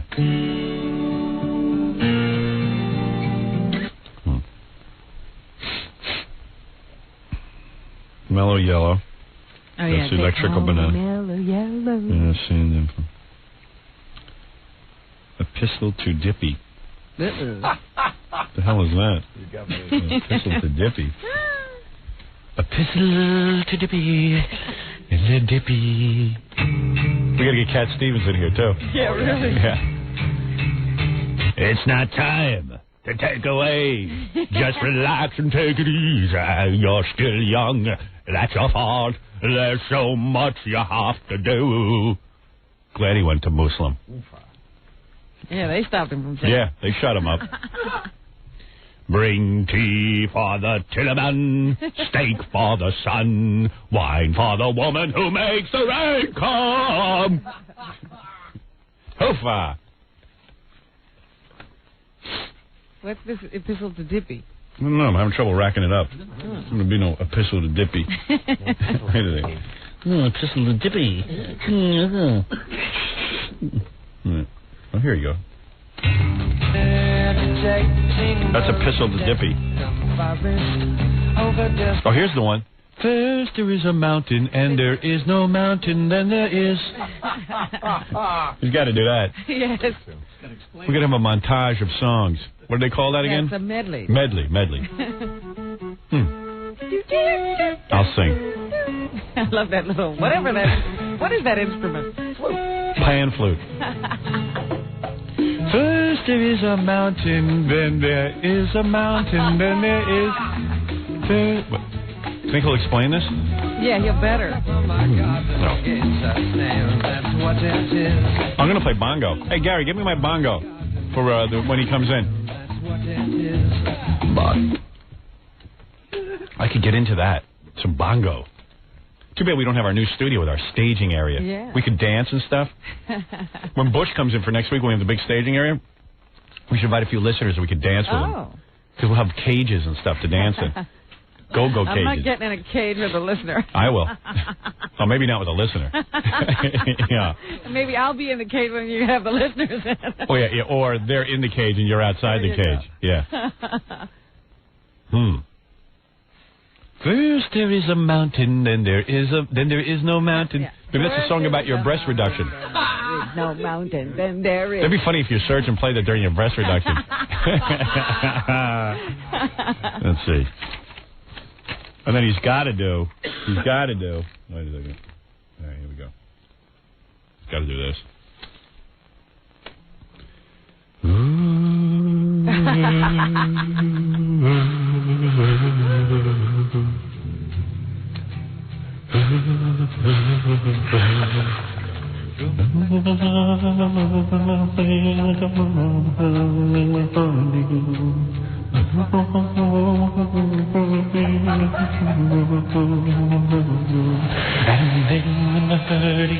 What is the hurdy-gurdy? Keep singing song. I used to know that. Yeah? I used to know what that was. What is the hurdy-gurdy? I think it's a piano grinder. You know, one of those organ grinders? Oh, yeah? Or maybe it's a guy who deals drugs. What is a hurdy-gurdy, man, friend? That would be the literal translation. A drug dealer? No, the It's guy an who organ grinder. like an organ grinder with the monkey and stuff like that. But I think it was some kind of psychedelic thing. Yeah, right. The hurdy-gurdy man. What's up for you? Yeah. He's the guy with the monkey. Get it?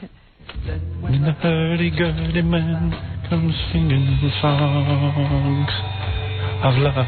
At that point in his career, I thought Donovan had, wigged out on acid. I was concerned. Because he'd gone from that Dylan thing to whenever I hear that Whenever you hear that sound in the background going, wow, let's see a sitar, you know, it's like, guy must be experimenting with drugs. Yeah, he's into all kinds of things. I remember getting all upset that the Beatles were experimenting with acid when they sang Lucy in the Sky with Diamonds. I was a kid, I hadn't done acid yet, and I was like all freaked out, and I was like, oh my God, the Beatles are going to, they're going to wig out, and that's going to be the end of them. I remember thinking, wow, things are getting really dark. It's getting scary, the world. And then a year later, I was doing everything, too. You're so affected by things. Yeah, I'm affected by stuff. When the hurdy-gurdy man keeps singing songs of love. Maybe I should duet on that when he comes in. Jennifer Juniper. Oh, Jennifer, Juniper. I'm going to pass on that one. I'm going to pass on that song. I'm not going to do that. Great. Yeah. Melania. Oh, that'll get out. I just will be laughing during that one. I love that. Late one goes to bed. That's the time I scratch Fred's head. That's your lot in life. Can't blame ya. Can you put this on the air? Why do I have to listen to you? Funny when I do it. We'll hear him do it.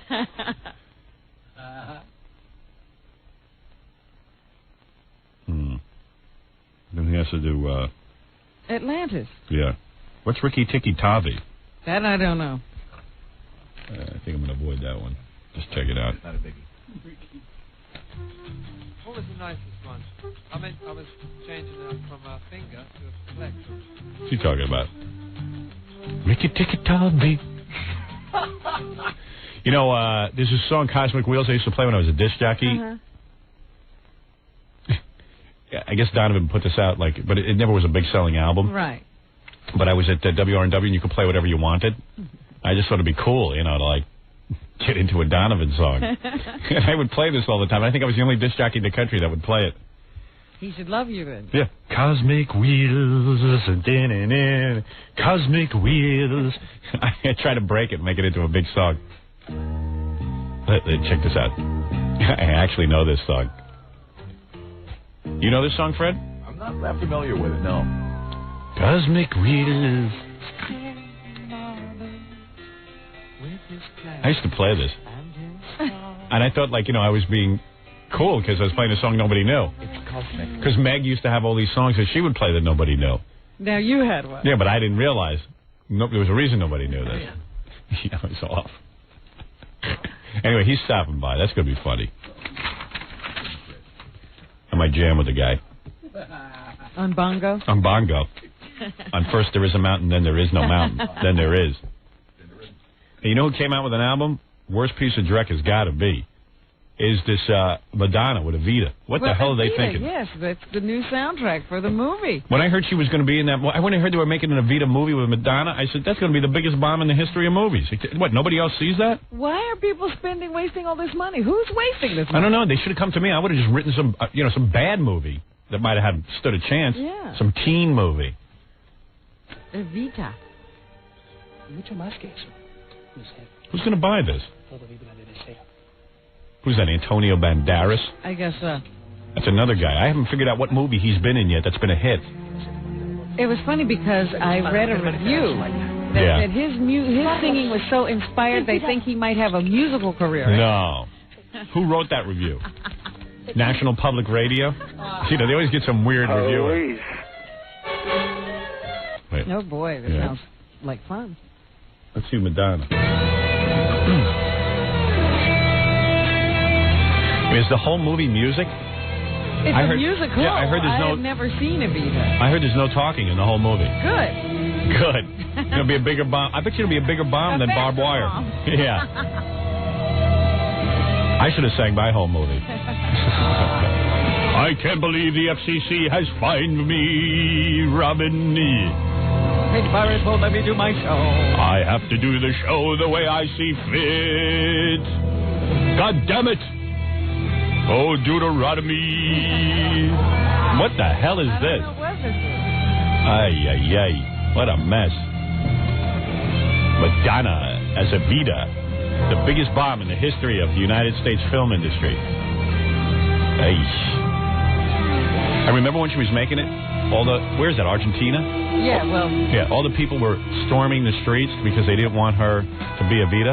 Yeah, they did it in a couple of different places. Where's the friggin' singing? I don't know. La Leña.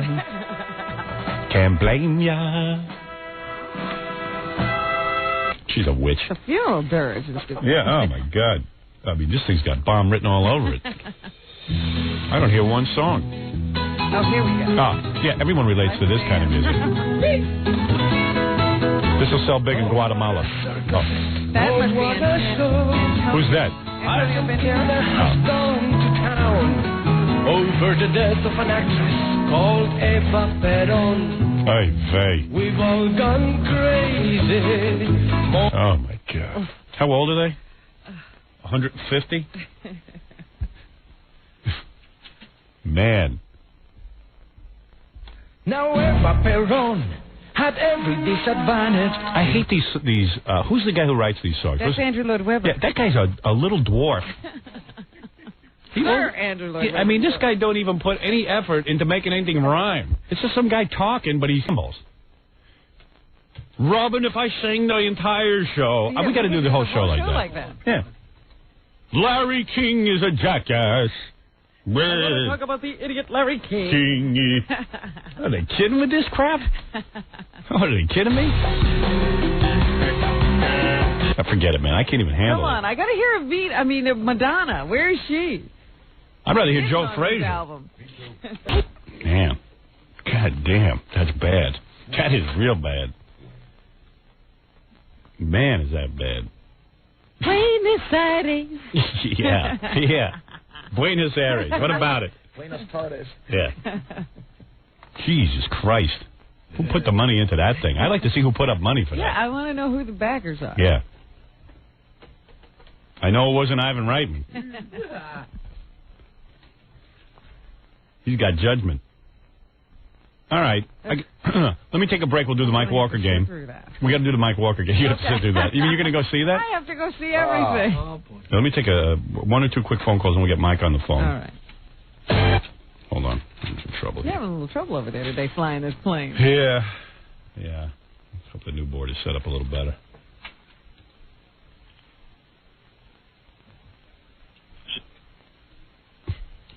Hello, Madonna? No. This is Madonna, by the way. Who is this? Madonna. She's promoting her new album. Madonna. How are you, Madonna? This is not Madonna. Don't be shy, honey. She didn't want to come on the air. I got a home number. Madonna. This is the first time I ever talked to you. Madonna, can I ask you a question? Why do you could be in a lot of movies. Why would you choose something horrible like Evita? You could ruin not only your movie career, but your music career. Yeah, how do you respond to that? Hello? Howard? Yes. I don't mean to embarrass you. Hello? Yes? Why that part? This is not Madonna. Madonna, stop it. Stop it. Why is she saying she's not herself? Why are you playing these games with me? This is Michelle from Okay, I'll call you Michelle. All right, Michelle. Michelle Madonna. Why would you do... Michelle Madonna, why would you do... By the way, how is your new baby? Lourdes. Yeah, enough... How's Lourdes? Lourdes. Lourdes. Lourdes. Lardass. Enough with the incognito. Hello, seriously, Howard, this is Michelle from Boston. All right, whatever. Go ahead. Oh, what do you want? Well, I was listening to the show yesterday, and I was listening to you guys talk about... I didn't know you listened. Thank you. That's a compliment. That's wonderful. I mean, she's a big star. Maybe she has bad taste in movies, but... Yes, go ahead. You were listening yesterday. And? Yeah, oh, geez, I forget his name. Eric. Eric Norris? Yeah. Yes, she Madonna. even knows that Fred changed his name to Eric. He's a real fan. No, I was talking about he's not getting any action and stuff. I could see in his situation, there's a lot of women out there who would want to throw him some play. Well, Madonna, what are you saying? You want Fred? You want Fred now? Is that what you're saying? I would do Madonna. I would do Fred, but right now I hurt my ankle. I can't lock him behind my head. Oh, from childbirth. You would lock your ankles behind your head? Sure, why not? It's Madonna. She's athletic. But anyway, I was thinking. Do a song from Evita for us. Buenos Aires song. Do the Buenos Aires song. Don't cry for me, Argentina. There you go. There you go. Madonna, it's you. It is you. You win. How come you only dig black guys? Black guys? I think they're Hispanic mostly, aren't they? They look kind of black to me. I believe in the myth. Okay. And are you going to marry that the father of your child? Yeah, Antonio Banderas? No. Or whoever that guy is? Wait, seriously. This is not Madonna. Oh, all right. This is not Madonna, everybody. Michelle. This is Michelle from Boston. Yeah. Wink, wink. But no, I can see a lot of women throwing themselves like at Fred because they feel sorry for him, the way his wife's been treated. So what are you saying, that Fred should be cheating? Not cheating. Hey, sometimes the best sex is angry sex. Right. Thank you, Madonna. I mean, Michelle from Boston. Well, Thank you very much. Hey, Howard. All right. One more thing. Yes, sweetheart. You could never get rid of Gary because even when he messes up, Boy, Madonna's so into the show. He loves this show. Yeah, I know. Who's watching the child while you're listening? Who's with Lardass? Really How many nannies you got there? How many nannies you got? Tell the truth. 3. Yeah. See? Round the clock. Anyway, you can't. Are you breastfeeding? No, it's too big. I might drown the kid. You have too much milk. A lot of women have that problem. They have too much milk. Too much milk. Yeah, hurts the baby. Anyway, you know that time when Gary had messed up when you had that girl in the bathroom and you're going to have to feed the All right. Gabby with the questions? Yeah, I got to go, Madonna. Oh, wait, this is that. It's just, you make... All right. Can't believe you hung up on Madonna. Yeah, well, you know what? Turns out she's a bore. You know, I don't care if she's famous. You can't have a boring famous person on. I got to take a break. We're going to play the Mike Walker game next, right after these words. You're listening to The Howard Stern Show. More after this. 97.1 The Eagle. We're back with The Howard Stern Show. Oh, yeah. Hey, and Jackie the Penthouse Martling, Sergeant Pecker, Joke Man, and the Holiday Sampler, each are $12. Plus $4 shipping and handling. CD or cassette, buy 2, get 1 free. Call 1-800-323-KING. Wednesday night, Jackie, November 27th at Chuckles Comedy Club in Mineola on Long Island. For information, visit Jokeland on the web at JackieJokeman.com. Why don't you give Mike Walker his intro, Freddie? Here we go. Inquiring minds want to know. Rosie O'Donnell was king of her high school prom. Ooh, I want to know. Ivan Reitman seduces Howard Stern on a lonesome movie set. Police. Ooh, I want to know. Exclusive photos. Robin Quivers giving oral favors to a cab driver wearing a turban. Ooh, I want to know. And now, here's the man with the stories you want to know. Mike Walker of the National Enquirer. Is that true, Robin? You gave oral favors? That's how I give cab rides. Really? You're the only one who can get a cab ride in this town. I don't tip. I don't have. All right. That is your tip. Hey, Mike.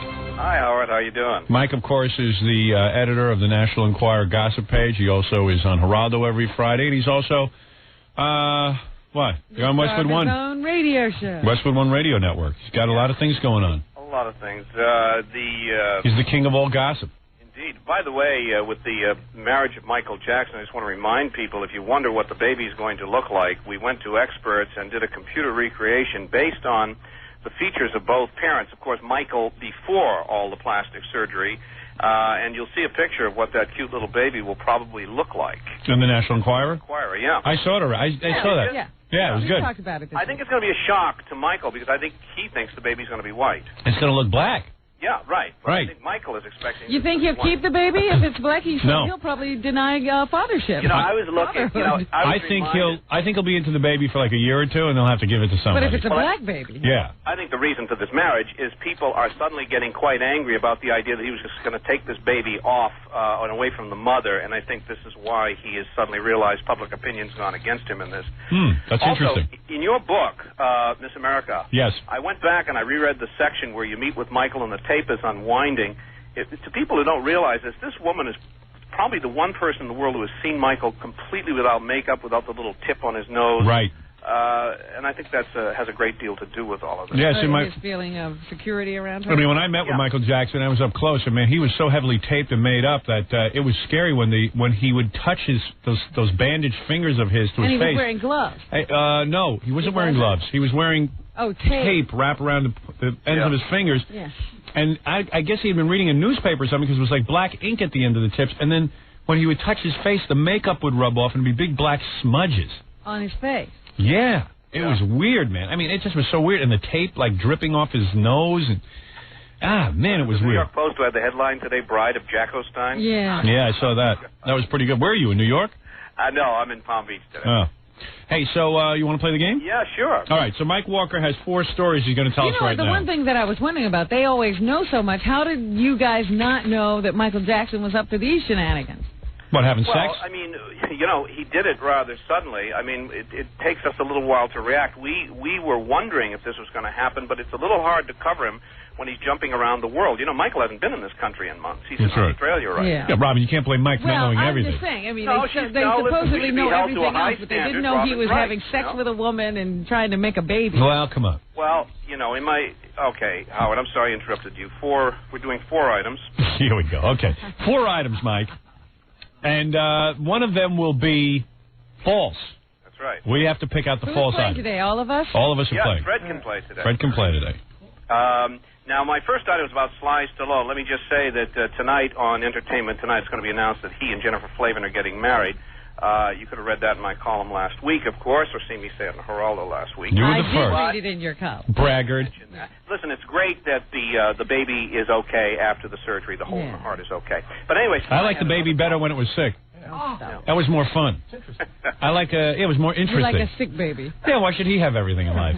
I like that I had a healthy baby and he had a sick one. But go ahead. I had one tragedy lately when he looked in the mirror and suddenly realized he was seeing small bald patches on his scalp. Uh-oh. So he started sneaking his hairstylist into the house to glue pieces of black hair over the spots, and he'd actually lock his door so that even Jennifer Flavin wouldn't know about this little embarrassing secret. Right. Jennifer got suspicious about this stylist visiting all the time, and finally Sly told her the truth. Now he's consulting with pros about having some of the hair on his back transplanted onto his head.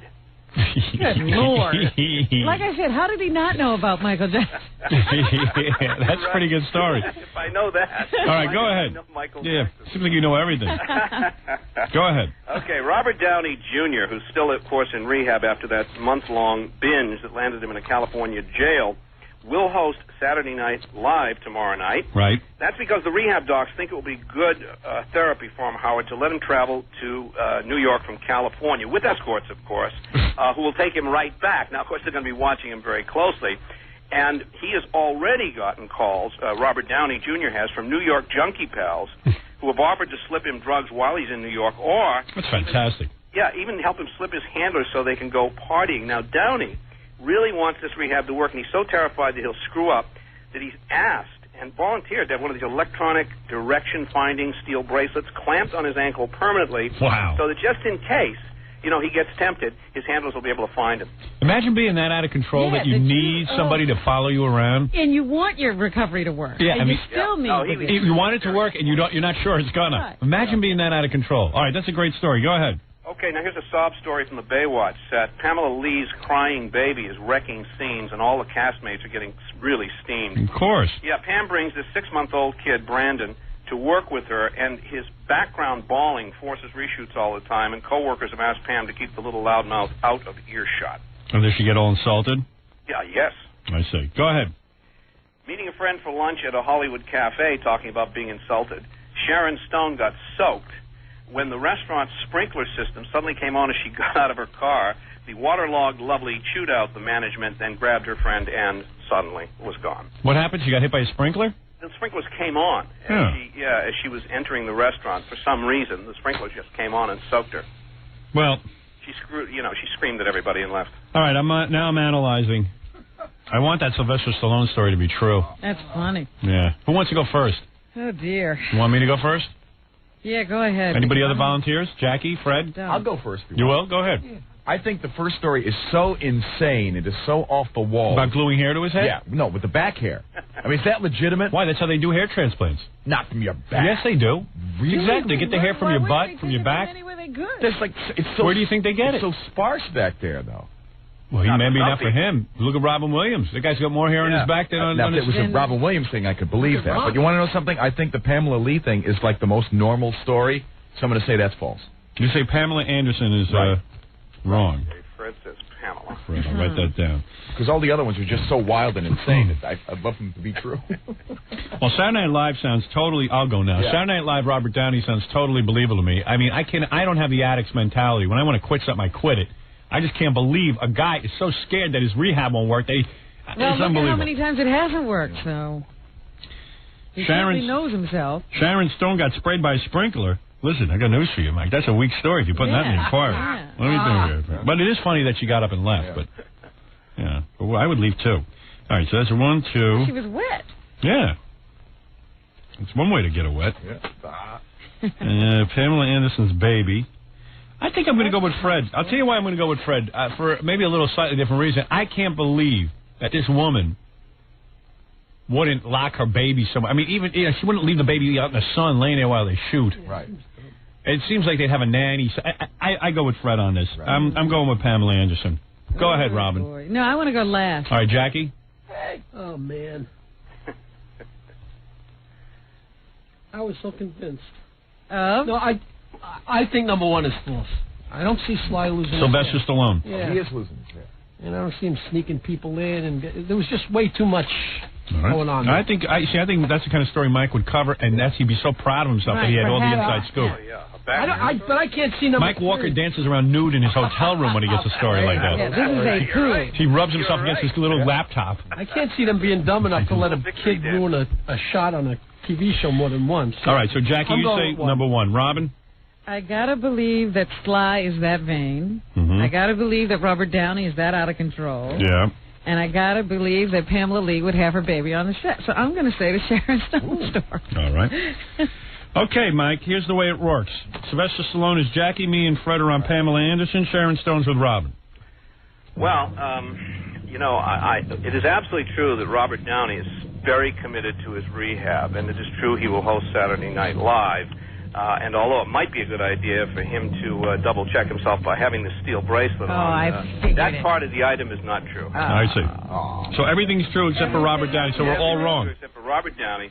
You got us all. Tough one because it absolutely goes along. He does. Are the junkie friends calling? And he doesn't want to slip, and he's very concerned about it. Right. The electronic bracelet was my own invention. Perhaps if he hears this, he'll try it. It might be an idea. That's pretty funny. Hey, Mike, thanks. Mike is great. He's from the National Enquirer. He's the main guy over at the Enquirer. He basically is the top yenta dog over there. He's also on Geraldo today every Friday, and also on his own radio show on the Westwood One Radio. We're doing extra lately, Howard. You're doing extra also? Yeah. Mm-hmm. There you go. I mean, the guy's all over the place. That we've been doing extra lately. Well, he's royal we. You know what he means. It's a we thing. In fact, he's been bringing his baby on the set of Extra. They've been complaining. Ruining shots. Yeah. Next thing you know, Mike will be gluing pieces of his back hair onto his head. That's right. Okay, so Mike, thanks, and we'll see you next week. Okay. That's the great Mike Walker, everybody. Ooh, now I know. Now I know. Me too. Thanks, Mike Walker. You're listening to the man who thinks he knows everything, Howard Stern. Donovan's in next. He's going to serenade us. I got to take a break. We'll be back right after these words. We'll be back with the Howard Stern Show. Don't go away. 97.1, The Eagle. We're back with the Howard Stern Show. Thank you. Hey, so you got to check this out. Donovan's back there in the Jock Lounge. Yeah. He's got all the lights turned out. He even turned off the Mystic Machines lights. And they're sitting around in a circle just like playing some tunes on the guitar. Oh, come on. He's got a little campfire. Oh, yeah. He's having a good time. Green room? There's a bee in going. I told you, he's a hippie. He's one of the original hippies. Jackie wishes he was in there. And hasn't given it up, huh? No. Jackie goes, hey, the lights are on. They're green. Let me go. Let me go. I need to be there. That's the smartest thing I ever heard. Those lights are so harsh in the green room, you want to vomit. Ugly room. It's an ugly room. It's green. And It has fluorescent lights. I didn't know Donovan put out a new album. I thought it was the greatest hits package. It isn't. He put out a new album. It's all new music? All new music. So he agreed to come in and play us a couple of his greatest hits. And then he'll play a new tune or something? I'm going to talk about his life. He must have gotten laid a lot. Wow. I'm sure he did. 2 of his kids are kind of famous. Ione Skye.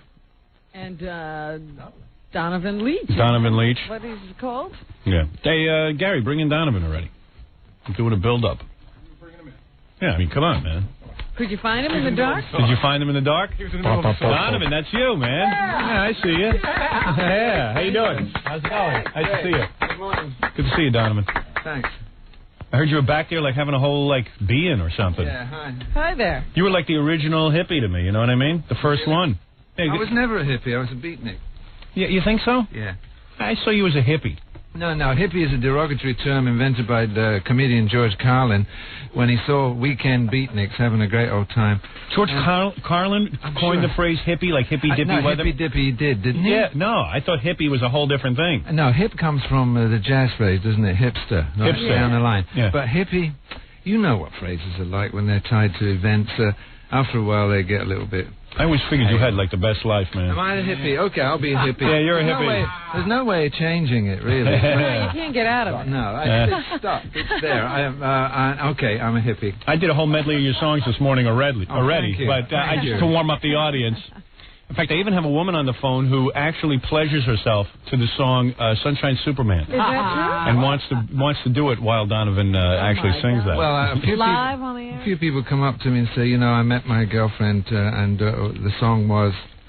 you see, late at night after the rock and roll 60s calmed down, at the end of the day, they put Donovan's song on. Right, mellow you out a little. So I slipped into a spot, an area in popular music, which was extraordinary, really, and it's amazing. Yes. How many? It wasn't rock every time I released a single. No, you put out a lot of mellow tunes.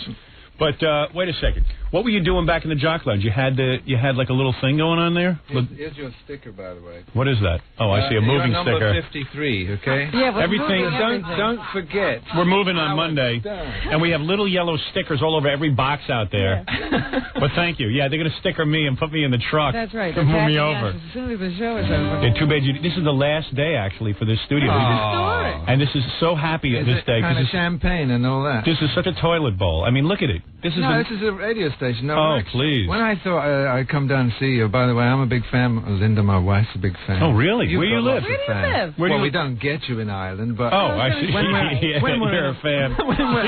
When we're in America... Most of my fans live in Ireland, right? Well, you're very famous. Am I really? You're probably the most famous DJ in the world. Well, that's true, but big deal. As a DJ, it's like being a circus clown. You're an antidote. Really? Yeah, to Rush Limbaugh. Thank you. Wow. Thank you. But not only that, I came to the conclusion when I was driving here in my stretch limo, which took a long while, because, you know, going around the corners with a stretch limo in New York... Very hard. It's terrible being famous. What a thing to complain about. It's terrible. I thought to myself, if Howard Stern didn't exist, we'd have to invent him. Right. Well, you know what? I invented him, and I'm pretty embarrassed. Yeah. I got to tell you something. You're like Einstein. You're ready to give up your invention. Yeah, I'm ready to sell my invention. You were a DJ, right?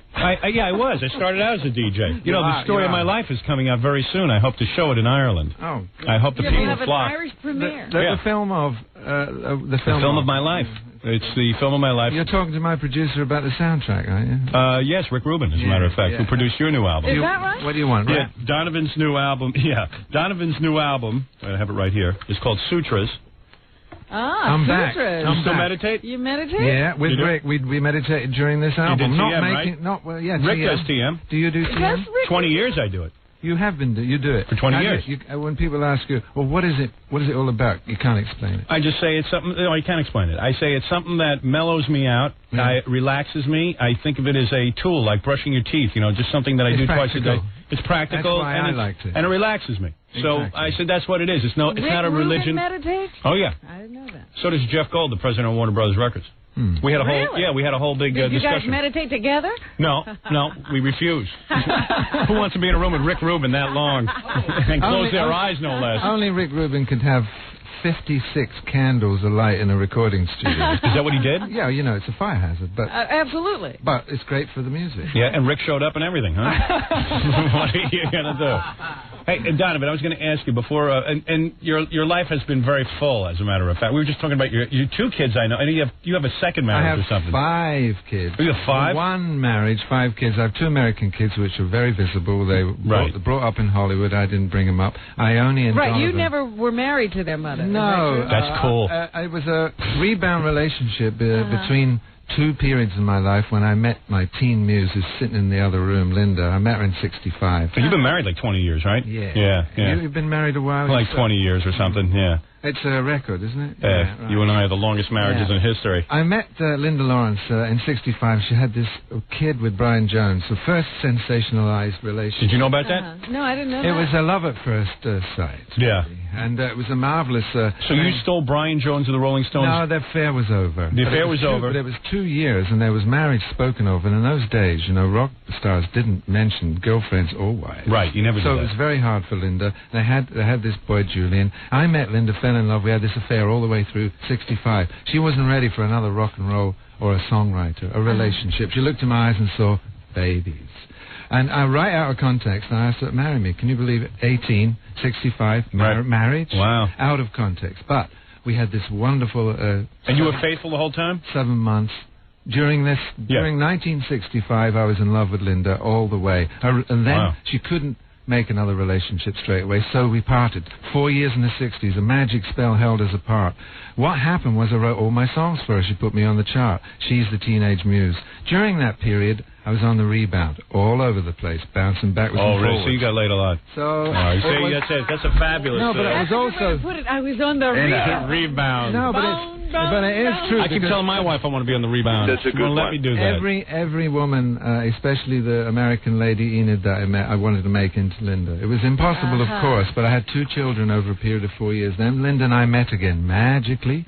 At the end of the 60s, I was exhausted. It wasn't drugs, it wasn't rock and roll. I was exhausted. And I had what they call a small nervous breakdown. Did you? Such a thing? Wondered what happened to you. Is there such a thing? You had a nervous breakdown? I was wondering what ever happened to you. How small is a nervous breakdown? I think that's total collapse. Well, I remember... What did you do? Did you do weird stuff? Well, spooning sticky liquid into me for 2 days, the doctor was.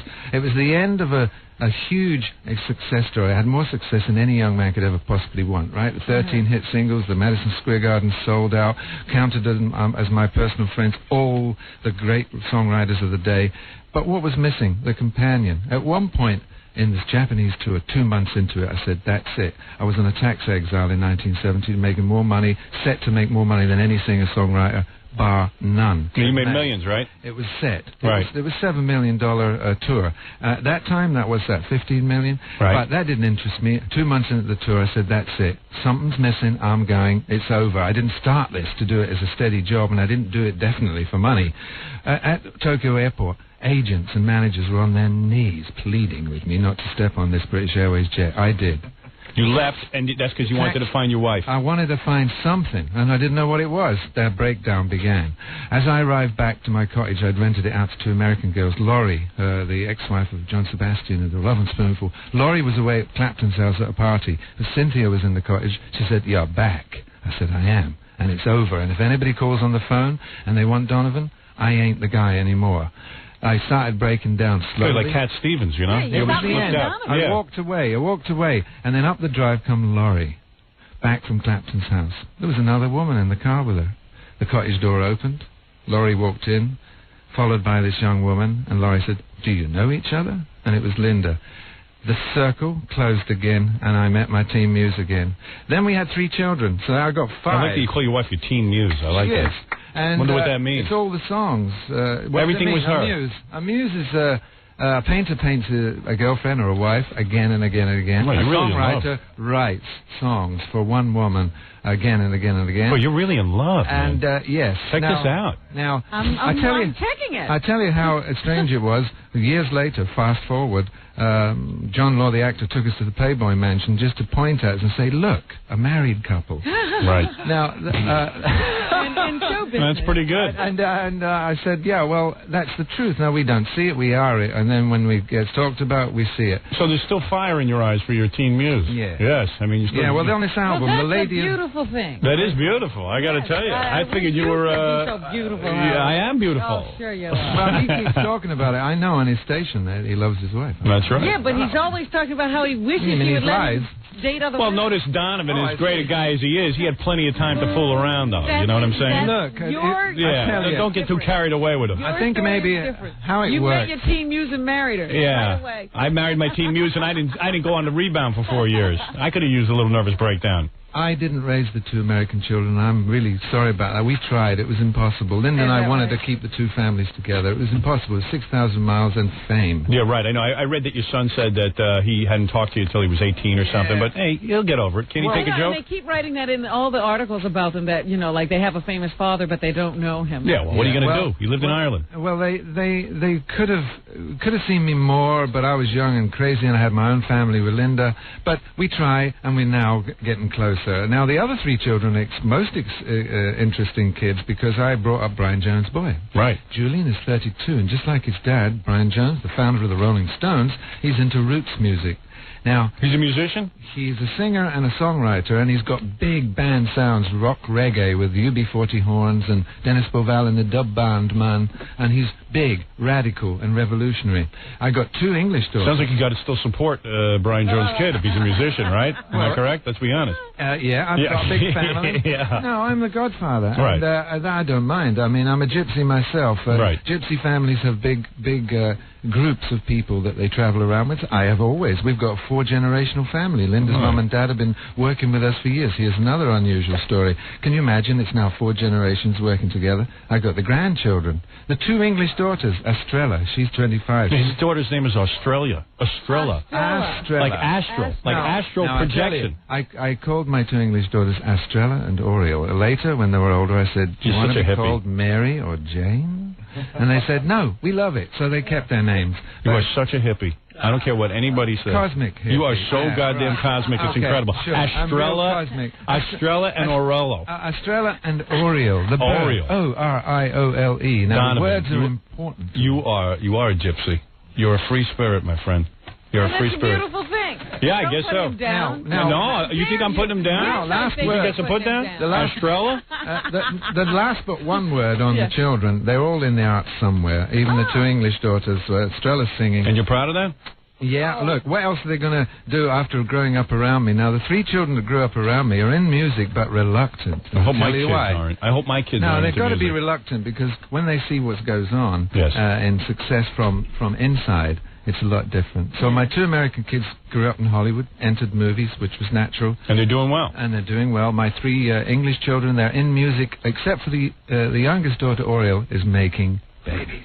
Good. And Oriel is also taking photographs. So every one of them are in the arts somewhere. I never saw your 3 kids from this marriage, but that Ione Sky is one hot fox. And his son is he's like a My son's a model, but I'm not into that. You know what I mean? I'm not into guys. Yeah, but I'm just saying, your daughter, that's some hot chick. I'll tell you that. Well, You don't dream mind. on, because she's with Adam of the Beastie Boys. I could get her away from him. Believe me. Don't say dream on, Donovan. You don't know me. Adam of the Beastie Boys ain't so good women looking. must throw themselves at you. Absolutely. Or do you ever go out? No, I can't. The women are busy lining up in the streets. Ask Robin. It's quite Do amazing. you go to clubs? No, I can't. I'm telling you, I'm literally attacked. Are you going to make a record if you do? I am making a record. Yeah, I'm going to be in the studio with Rick Rubin. Do you sing? I sing. I do it all. He sings you very well. I do you great. Okay. Watch this. You're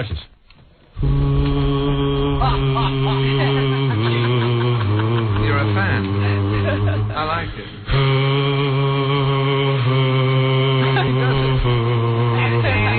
He does it. How's that? You want me to sing a bit? Yeah, you do it. Let's do a couple of greatest hits, and we'll talk about your new record. Thanks. Well, after that great intro by Howard.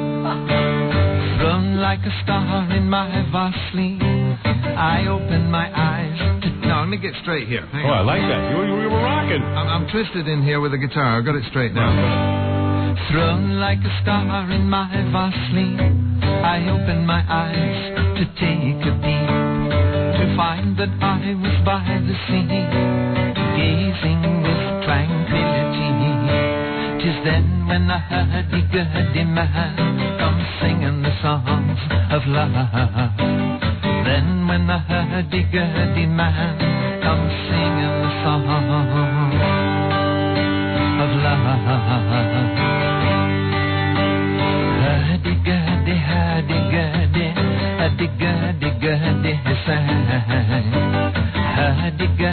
sign.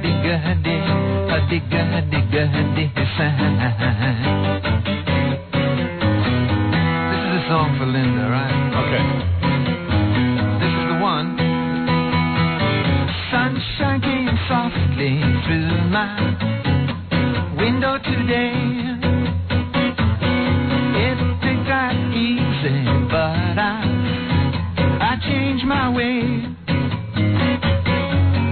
It'll take time, I know it, but in a while you're gonna be mine, I know it. We'll do it in style. When you've made your mind up that you're going to be mine, I'll tell you right now, any trick in the book now, baby, yeah, that I can find. Any that I can find.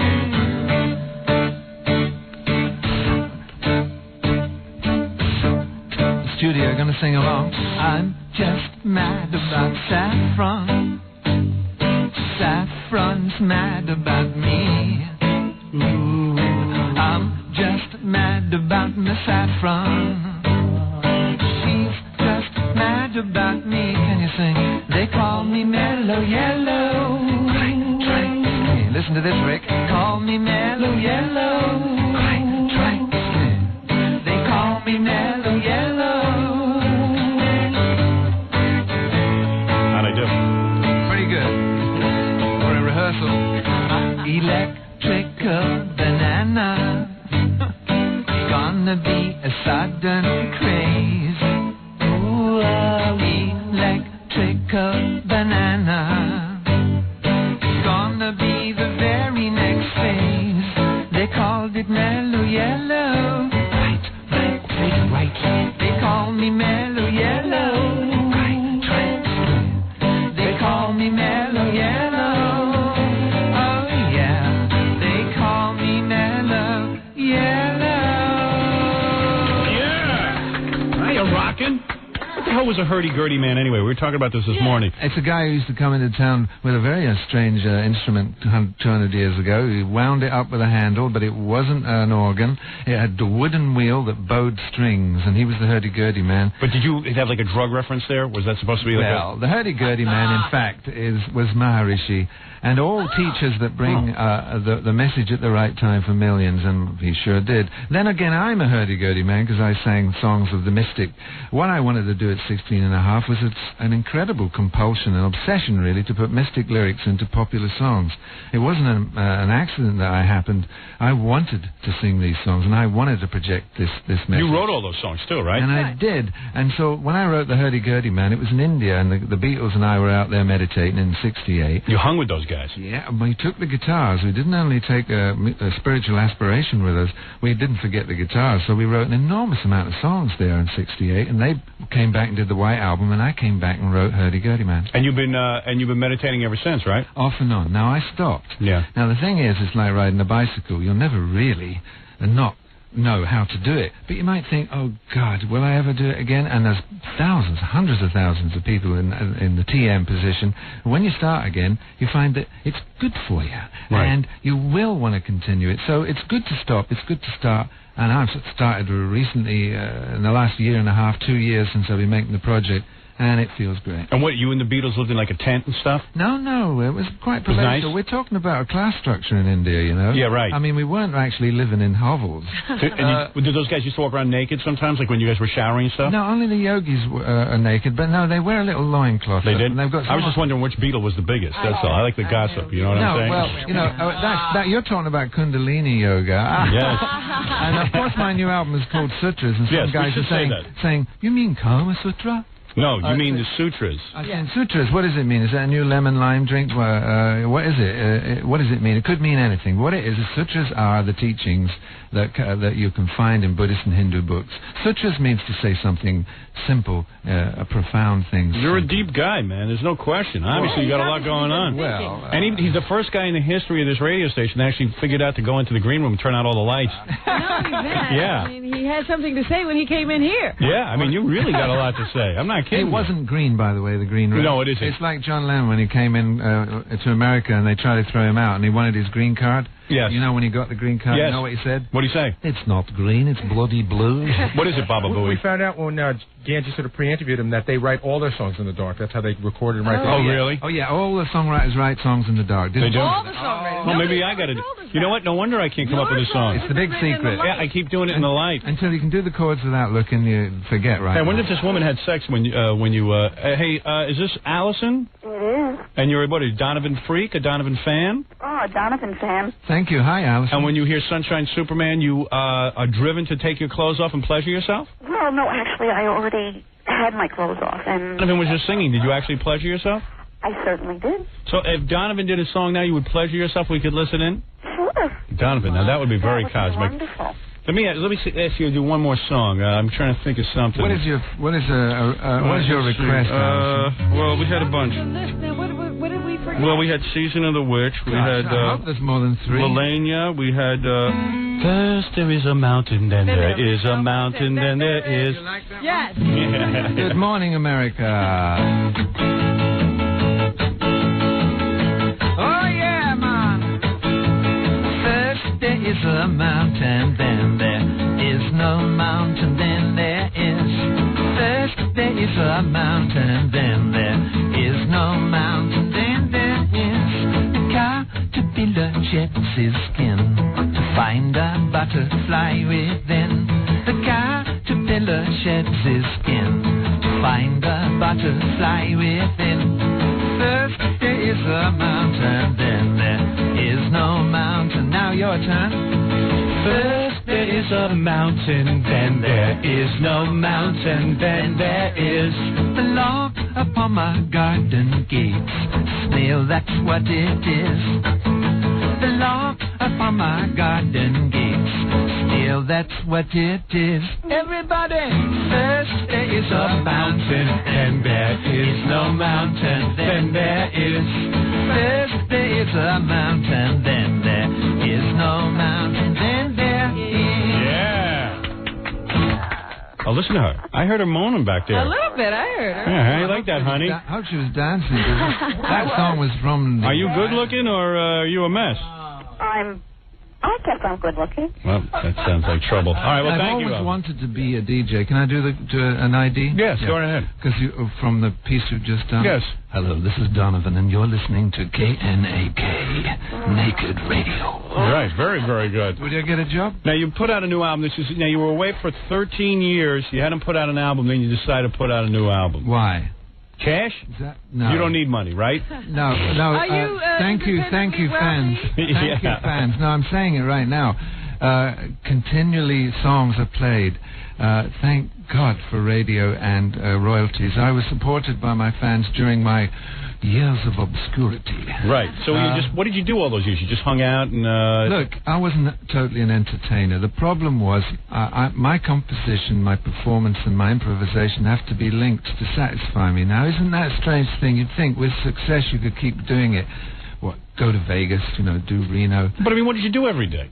I mean, did you just hang out? You want a thumbnail sketch of 20 years? Was it fun? No, I don't mean. I mean, like for 13 years or whatever it was. I mean, I made 9 albums in the 70s and 3 in the 80s, right. But never promoted them and never felt connected to my audience because I'm best in response. My songs actually talk about movements, my generation. I wasn't totally an entertainer. That was what was missing, the connection. And, of course, the 70s and the 80s weren't the 60s.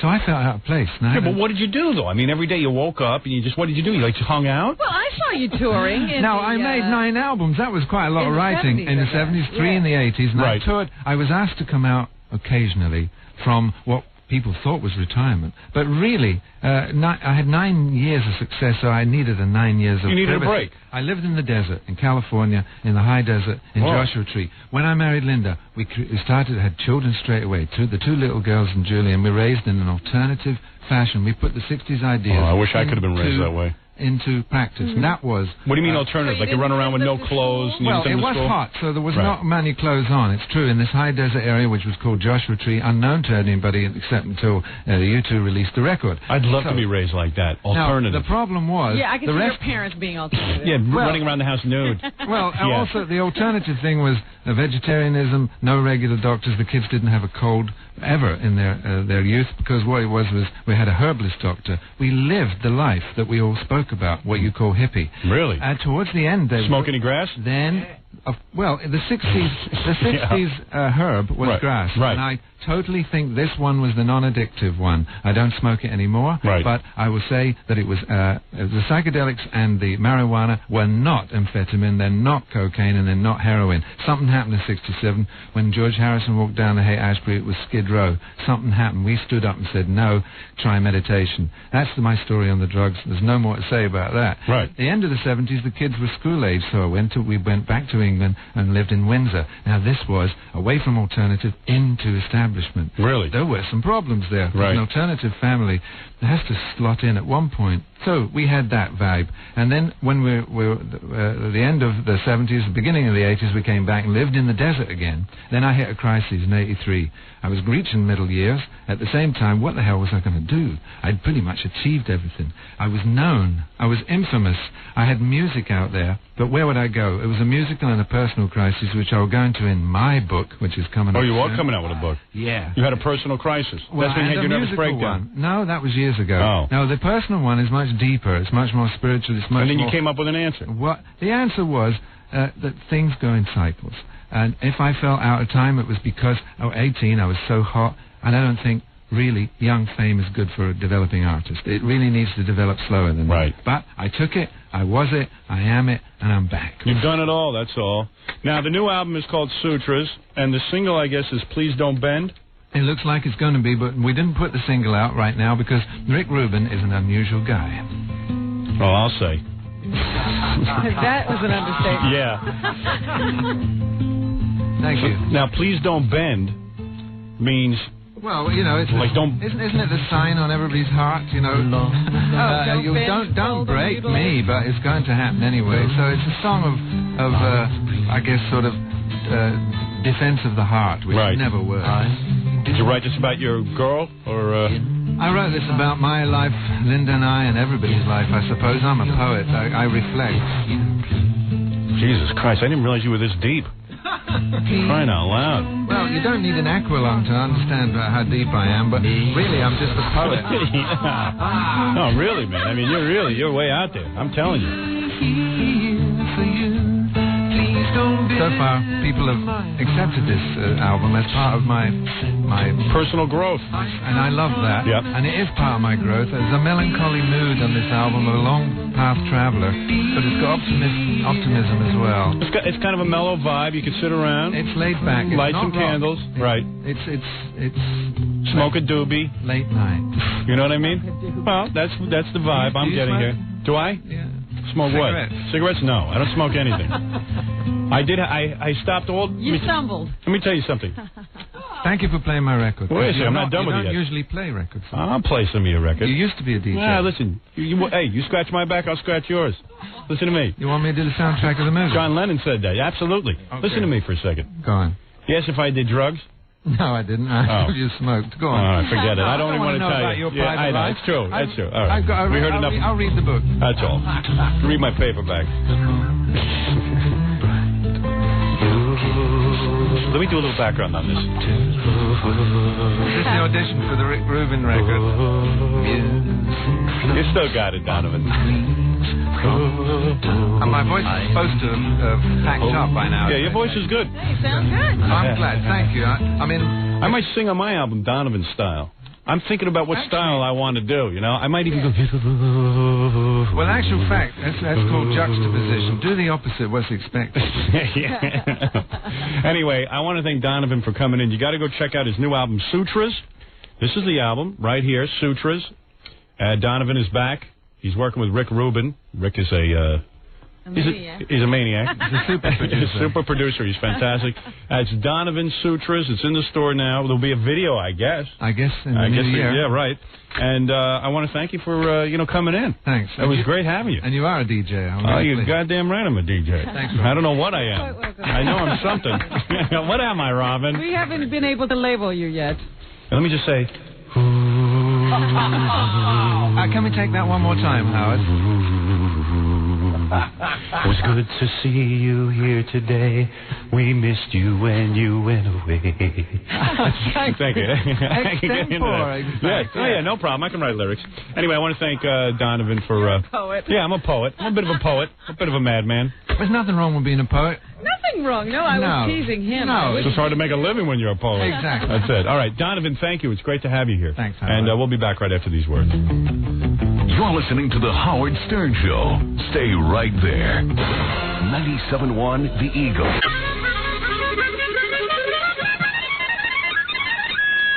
Hey, this is John Palmer from Blues Traveler, and when I'm in New York, screw this. The fact of the matter is, when I'm even in another town, I try and find Howard Stern. When I'm in anywhere, I try and find Howard Stern. I have people flying tapes of Howard Stern, so really, I listen to Howard Stern, and I just pretend I'm listening to other stations when I got to go do IDs for them. So, 90 degrees in here. Scott, can you give me some colder air, but not... Yeah, well, before it was freezing, and I asked for some warmer air, and I knew it was going to get like this. Can you just tweak it down a little, my friend? Thanks. Leslie West is going to join us for the news, but I got such a funny piece of tape. Maybe I'll save it for Monday. But what's that? This is so great. Want to hear it? Yeah, give me a preview. Okay. Steve Grillo. Yeah. He's trying to be cool, so like his answering machine now, he keeps designing like special messages on his answering machine. Oh, really? You know how guys are with their answering machine? I think he's trying to be like Ralph. Because, you know, Ralph is very inventive with his answering machine. Yeah, messages. And as annoying as the messages are, at least they're a little bit funny. Yeah, they're entertaining. Yeah.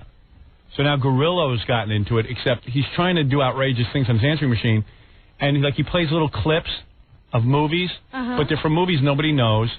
Ooh. Yeah, you're retarded. It's I'm convinced. Joke, by the way. It's not a private joke. It is. It's about my friend Todd. He's from Canada, and I took a clip from The Simpsons. You sound so lame. Oh, he loves the...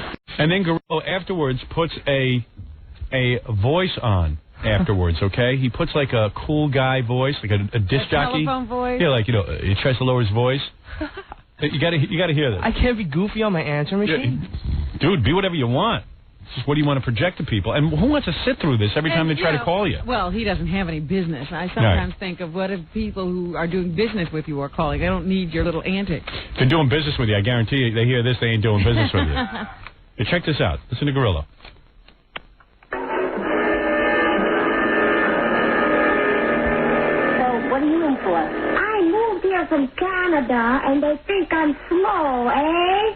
I fell off the jungle gym, and when I woke up, I was in here. I start fires.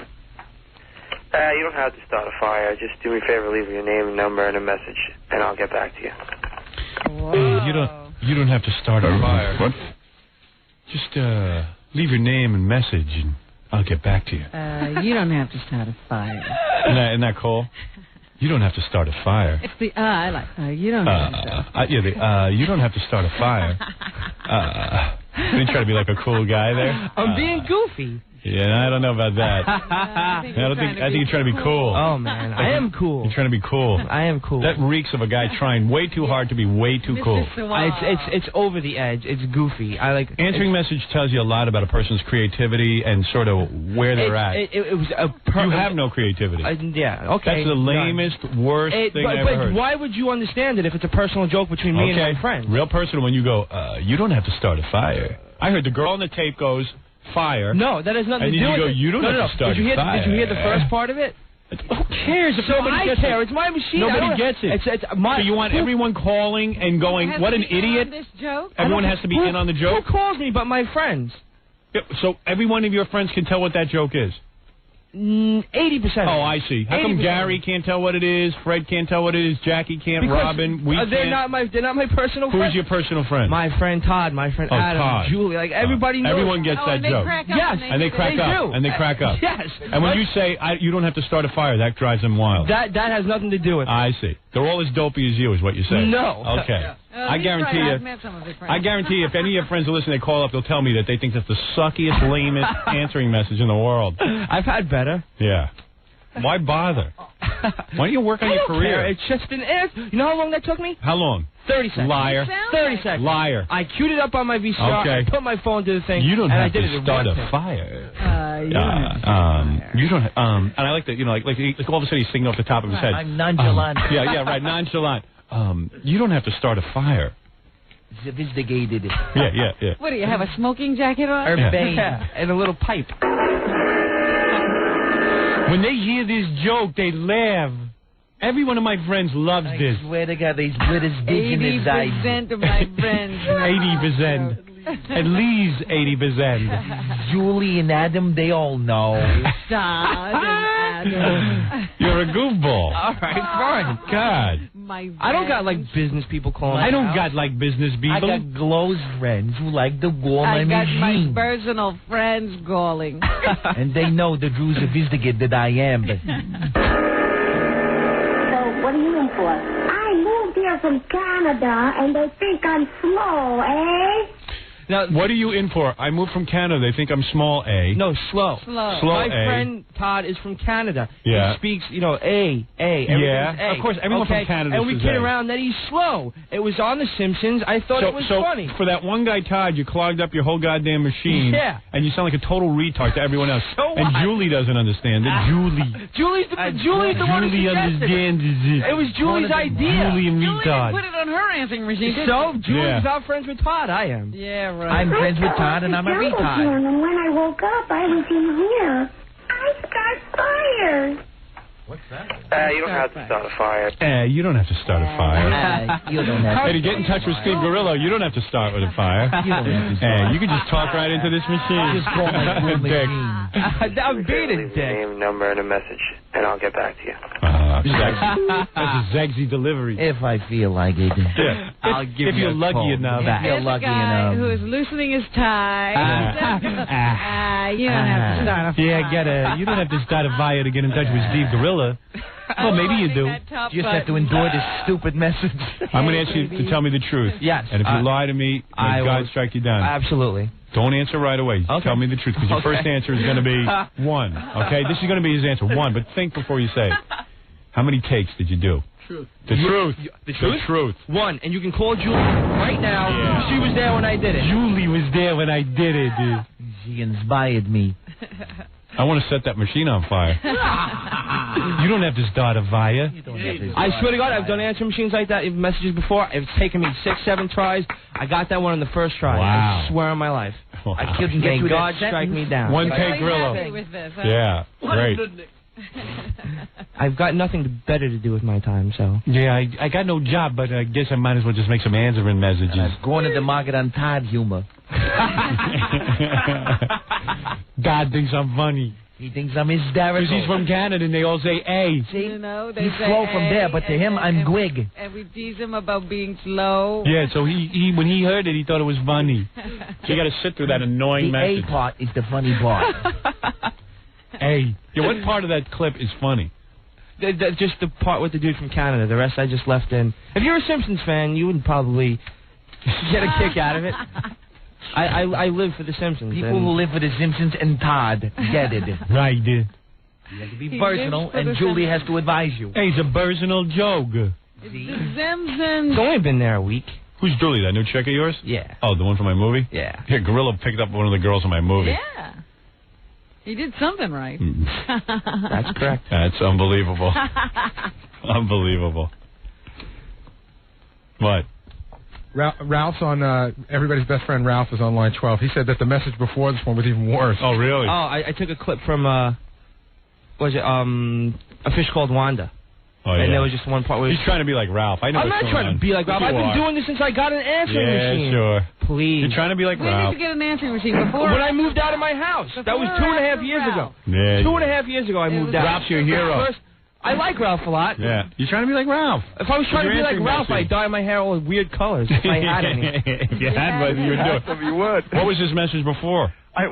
Steve, what was it, man? It was from A Fish Called Wanda, where Kevin Kline was yelling at John Cleese, and he was just cursing. Was that for Dodd? No, it was for me. And every time my mom called, Yeah, but what was your... Take that goddamn answering machine off if your grandmother calls. Gorilla. What? What was your tagline on that one? You had a tagline on Oh, he called him, and he said, "You are a true Vulgarian." I'm trying to think.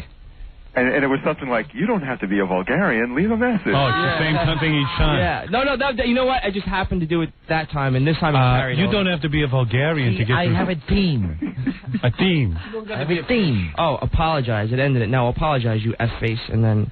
You don't have to apologize to speak to Steve Actually, you Gorilla. don't have to apologize. Just leave a message. Yeah. And start a fire. You don't have to apologize. You don't have to apologize or start a fire. Or Right. listen to this message. Right. And you don't gotta be a fish called Wanda. But you could talk to me. You could even be a Bulgarian. You don't even have to be Todd. Yeah. Ralph always has some goofy answering message that at least he could fast forward through. Right. What's on yours now? Hey now? Yeah, just a simple, hey now. Yeah. That's a little better. Sometimes you have to sit through a half hour of Star Trek. Hey now. Yeah. Yeah, I'm like, oh, dude. You know, and I say to him, dude, I'm not calling you. After you've heard it once, even if it is entertaining, after you've Yeah. heard it once, you're done. It just seems like way too much effort to put into something that really there's hardly any payoff. Yeah. And you really have to have a lot of free time to sit there and do that. Yeah. Ralph's got all the free time he wants. I admire people who go, please leave a message at the beep. Yeah. Boom. I admire that. It shows that they're busy and productive. Just leave a message. Everybody knows about and this. they understand. You don't have to say that. Gorilla, haven't you ever called someone's message and sat through it and gone, oh, man, I'm in a rush? Oh, that's true. You have free time. I forget. I got Sundays off now. But you know what the thing is? Personal friends. You know how you can hit the star button to, like, cancel out the message? Yeah. You can't do that with his, and he goes into voice. It's even more annoying because you have to sit through that. Oh. And the clips he plays really aren't funny. I know. That's not even funny. That's a person. I'm not going to keep it Personal. It's my personal laugh. You're not from Canada, Ralph. Yeah, you're not Dodd. Get it. You don't say A. You're not stupid. I guarantee that guy Todd doesn't think it's that funny. Of course not. It's about him. Oh, Nobody in on the joke. All right, thank you. Gorilla doesn't even understand why I think that's so stupid. So he did it for the guy Todd, okay? Right. Todd doesn't get it. No one gets it. And so it's just a lame message on his machine. So what? So what? I don't care. It's for So me. what? But you don't call your machine. Stupid. Do you call my house? No. So, what are you doing for? I moved here from Canada, and they think I'm slow, eh? I fell off the jungle gym, and when I woke up, I was in here. I start fires.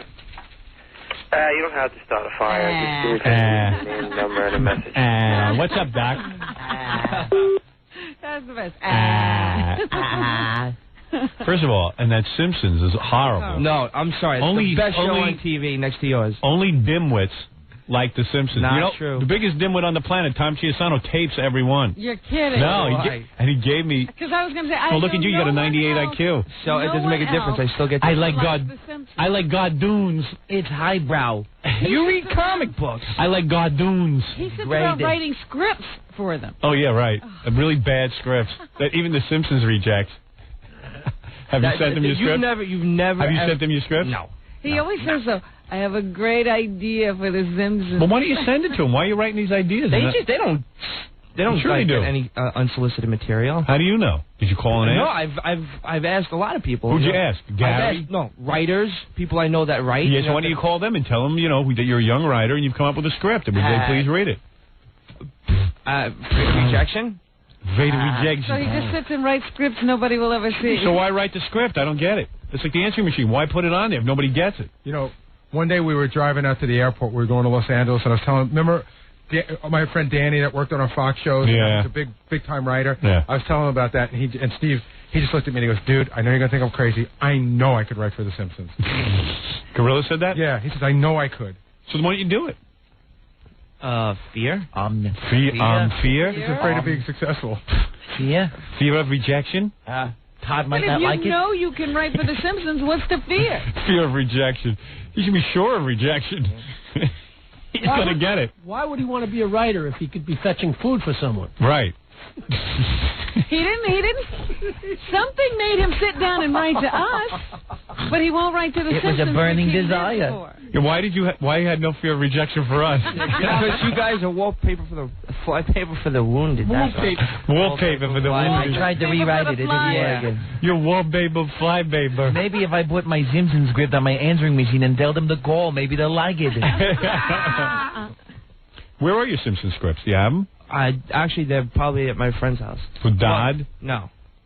But it's stuff that we wrote. Which that guy? You go up to the mountains with and kill animals? No, not that Which guy. guy? Yeah, it's up in the trailer. That other friend? It's just a friend of mine, and it's just most of the stuff is at his house. Kind of a lot of unfinished scenes and bits and stuff. You ought to bring that stuff in and read it on the air. It's okay. The Simpsons might hear it here. Yeah. But And you then guys it's don't discovered. listen. You guys aren't fans. You wouldn't get it. Bring it in on Monday for the new studio. That's okay. I want you to do The Simpsons. No. Yeah, why don't you bring it in? It doesn't make sense. I want to see it. No. It's so good. I want to see it. I don't even know if he still has it. He has it. What? He has it. I don't know. My Why friend would you is give it Rob. to your friend? I didn't give it to my friend. We sat together, wrote a bunch of ideas, and put it down. All right, so why don't you bring it in? Because it's not in script. Because you're form. embarrassed and you know it You're sucks. absolutely. I don't think it sucks. No. Well, then let's see it. Then why are you embarrassed? Because to bring it's not it in script form. It's a lot of So why don't you bring jotted out some down of the ideas? And tell me the ideas. Unconnected things that. Because you're not even a fan of the show. You wouldn't get So it. what? I don't care. I'm a fan of good comedy writing. But if you're a fan of comedy, then you're not a fan of The Simpsons. How would that connect? Because I don't think that's good comedy. So then how would Maybe your the stuff is comedy, better. If the comedy that I have connects to The Simpsons, and you're Listen not a how fan of The stupid you are. Simpsons. You want to be a writer for The Simpsons. You say your stuff's great. I'm giving you an audition. I'm allowing you to get on the air where we reach Los Angeles, and obviously people who run The Simpsons listen. Maybe you do have. You're a loser. Go ahead, try it. What do you got to lose? See, he doesn't realize if the stuff would appeal to Simpsons people, it doesn't matter if it appeals to you. Right. Because he's trying to appeal to them. You wonder why I was discouraged? The first person I ever brought it up to said, this guy is a writer and he does a lot of other stuff. And I said, so, like, how do you go about, presenting something to, say, a popular TV show? He goes, well, everybody writes scripts for The Simpsons and Seinfeld. And I went, oh. And I just basically, that was it. So and that was, like, after all the ideas I put together and stuff like that. And tried to outline a plot line. Bring it in. What are some of the plot lines? You remember one of the plot I don't lines? know. It was like a year and a half You don't ago. remember one plot line you wrote? Nope. Right. Maybe it's centered One of them around. was really perfect. What? He said one of them. This is all. I He haven't told you that? Yeah. I haven't even thought. What's your great idea? I don't remember. You know it. You're lying. I swear, Liar. Homer gets a job cooking potatoes. There you go. Homer gets a job cooking potatoes? Cooking potatoes. And smoothies. And making More ice, Mrs. Simpson? For a pain in the ass radio dish out. He forgets to turn off the blender when he plugs it in. I'm sorry. Homer makes a blender, and then he turns it on when the katop is on. And then Homer starts writing scripts for a show, and he doesn't connect the dots. You got to bring it in on Monday. That's your assignment. All right? It's gonna be a lot of crappy, Bring scrappy it in. Want to hear your crappy scrappy garbage. If that's if my friend still has it. He has it. I hope he does. Don't lie to me. You remember your idea, too. No, I don't. Liar. You know how I couldn't tell you how long ago it was. Now you disappointed me. I don't. Dude, you don't forget a great idea. You don't forget a great idea. Sorry. Dude, it's a lot of different ideas. I have stuff scrapped. Tell me one of them. Okay, one of the scenes centered around a pet fair. A pet fair? Yeah. The Simpsons go to a pet fair? Yes. Okay, and what happens? There's a lot of different animals that I wrote all these ideas down. There's a Gaga Spaniel. Let's bed him. What do you think? You think he just wrote The Simpsons go to a pet fair? Yeah, pet fair, and I wrote down a lot of different ideas that different characters can interact with different animals and stuff like that. And well, you are a simpleton. You really are. Alrighty, I'll take that. You are. I don't even believe your IQ's 98. What do you think of that? I think it's lower. Thank you. I think it was a fluke. I think there's a decimal point in there. It's 9.8. My God. It's almost a 10. And then he writes these scripts so you don't send them to anybody. It was it was never fully formatted out. It was just. I see. I scrapped the idea. I don't know. I guess. Why don't you and your friends come into the show Monday and act out your Simpsons script? Yeah. If there's enough there to do it, then I will. All right, great. What does your friend do? He's a disc jockey on this station. What? He's a disc jockey on this station. Your friend is a disc jockey on this station? Who's that? Matt Sager. Matt Sager's on this station? Yeah. And he wrote the Simpsons script with you? Well, he participated in the ideas that we did. We sat together and we wrote down a bunch of The stuff. unconnected ideas. Tried to avoid it, but... Unconnected. We connected, but we were unconnected. They were unconnected ideas. It Unconnected. just sort of fell flat, the whole idea. We did it for a while, Right. and then it just didn't go anywhere. And like everything else you're involved in. Yeah, and... This guy's a radio personality. I just didn't want to bring his name up. That's right. all. Mad Cigar. Why should I bring him down with wants me? to be anonymous. I don't blame him. I got to be on the writing session. His ribs were as flat as my head, so Matt didn't want to have any gratitude. hey, you want to know something? The Simpsons could go to an animal fair. Yeah. What's an animal fair? Like a pet fair, you know. Like Oh, a bed fair. an expo. My schnauzer has worms, says Homer. Good Oh, idea. look, Roll Marge, another joint. get a wee-wee pad. Stay still. Jackie just hit the nail on the head. What do you got there, It's Jackie? a good idea. Roll another joint. I didn't sell nothing yet, but soon. As soon as I connect the ideas. I think Mad Cigar's name on there would say something. Mad Cigar's name means quality comedy in Hollywood. Mad Cigar at least is a disc jockey. He opens doors that day. He wasn't a disc jockey back then. He wasn't even working. Mad Cigar. But he is evolved. Now that he's a disc jockey, these ideas might be more valuable. His name might have cachet. Are we done now? How does an answer machine come into a half-an-hour bit? I don't get it. This is John. John, you're on the air. Hi, how you doing? Grillo, who you fooling over there? With that bad grammar and your stupid ideas, your bald head and your buck teeth, who are you kidding? How could you possibly I'm be kidding right? your mother. How's that? As your mother, I get on top of your father and your mother. Oh, yeah? Well, I guess you're a freaking homo. You're a homo? You're a homo. First of all, you have to learn... Hold on. You're at home and you're dialing a radio show. Who's like desperate?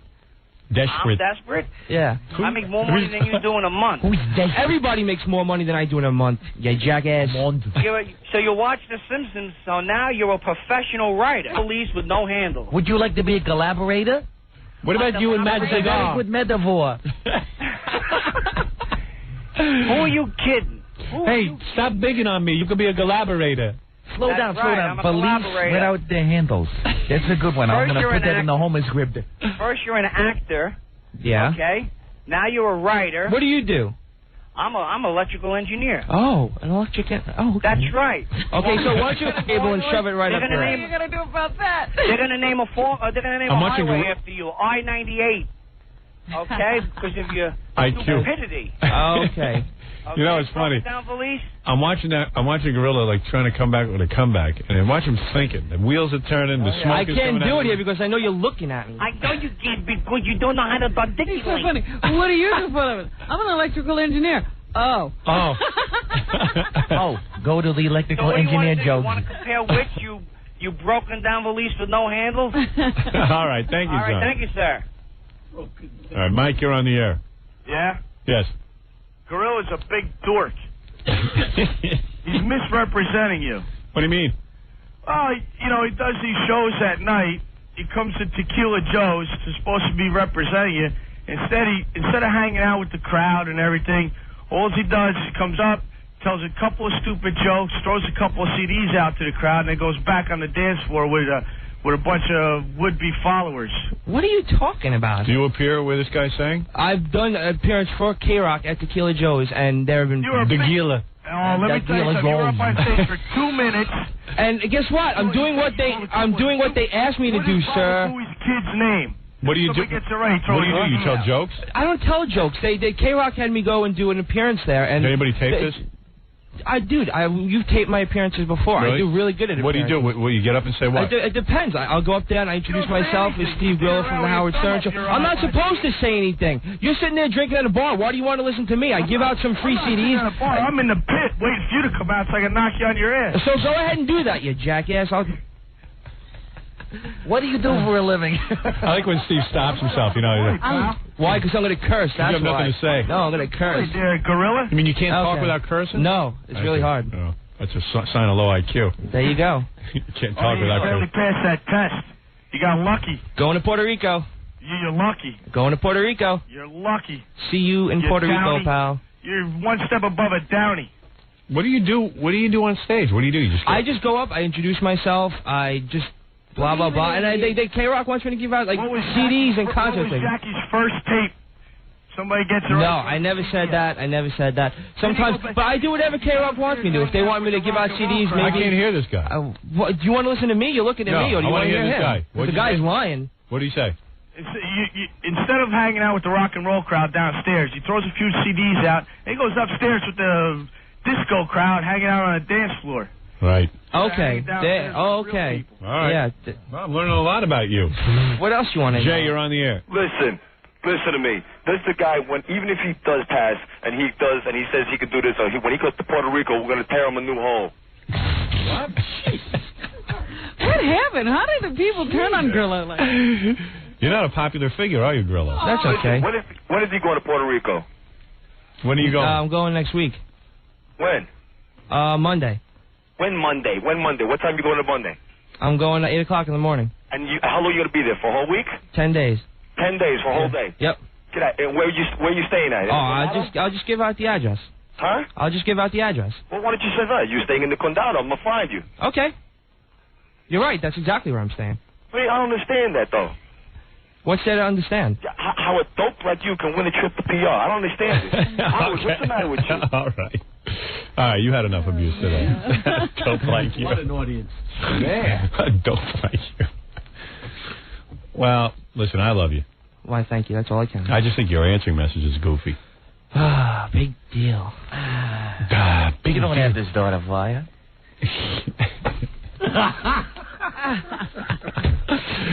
Good evening, Tequila Joes. Here I am. I'm Steve Grillo. Here's a I do a good job at my Good appearances. night. I'm sorry. All right, thank you, Steve. Yeah. All right, that's Steve Grillo and his answering message. Thank you. I got to take a break. We'll do the news. Leslie West is going to come by. He's involved in rock and roll camp. Rock and roll camp? Yeah. What's that? I don't know. We're going to find out. Oh, wait, one more Grillo call. There's a guy. Hello, real quick. Come on. I was in a deli on the Upper West Side about a couple of months ago during the summer, and I'm standing in line. There are about 20 people in line, and I hear this voice saying, I don't know if I'm going to do that and that. I turn around. It's Grillo. I said, excuse me, aren't you Grillo from the Howard Stern Show? He looked me up and down like I was scum and said, what the F, do you want an autograph? Bull. I've never, ever once done that in my entire life, and I hope you die because you're lying. You did the same That is bullcrap. I've never, ever done that in my entire life. You could ask anybody, anywhere. I've never done that to anybody. You were standing on line with. Where? I don't even live on the West Side. You're hanging on I don't know what you're doing up there. What do I care what you're doing Well, up it doesn't make a difference. You're lying. All right. Well, there you go. I never, ever would do that. Bald-headed creep. Yeah. Oh, yeah? You got your airtime, sir. All right. Well, obviously there's some controversy. That's not true. I've never done that to anybody. No, I hope not. I don't know why you Wait, think- I've never seen you. I don't know why you think you do that to anybody. Why would I do that to anybody? I don't know. You're not me. Maybe Exactly. That's Steve exactly Grillo why is I the wouldn't kind do of it. Star who does blow off his fans, Maybe you're the type of star who blows No. off his fans. I was just talking about that last night. That you're the type of star that doesn't blow off his No, fans? I was saying that the other day, that how could I ever look at somebody that comes up and recognizes me for being on the show and look down on them for them recognizing me when I've never even seen you do What is that, before. Jackie? You're not being fair. He might have been very busy that day. Right.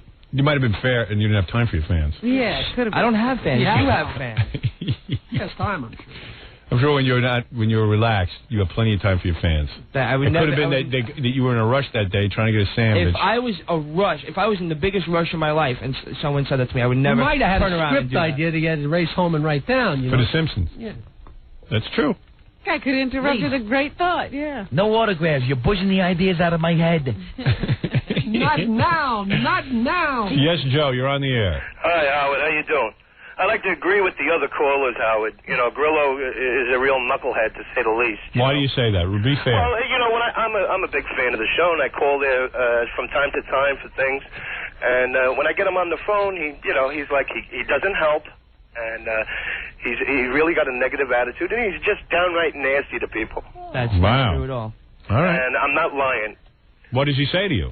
Well, if I ask to speak to someone or something like that, I can't talk right now. I'm busy. Call back later. No, I would never say that. he's just rude, you know. That's not true at all. Everybody else is cool, like John and everybody else that calls. Yeah. They're very polite. So how do you know it's me? How do I know it's you? Because how come, I've been listening to the show okay, for 11 years. then how come when people call up and they always think I'm John? Huh? How come people always call up and think I'm John? Or they think I'm Ganji? Yeah, okay. You're lucky that Howard has you on the show. Who's in the studio and who's on the other side of the phone? You're a knucklehead. Yeah. Greg, you know, he's not the only guy who's complained about you, though. Gary gets this complaint all the time about you. Is that true? Yeah, that's true. That is true. What's your name again? Steve. Joe Moriello. Steve. No, not Joe. Steve. I've heard that you're rude to the listeners.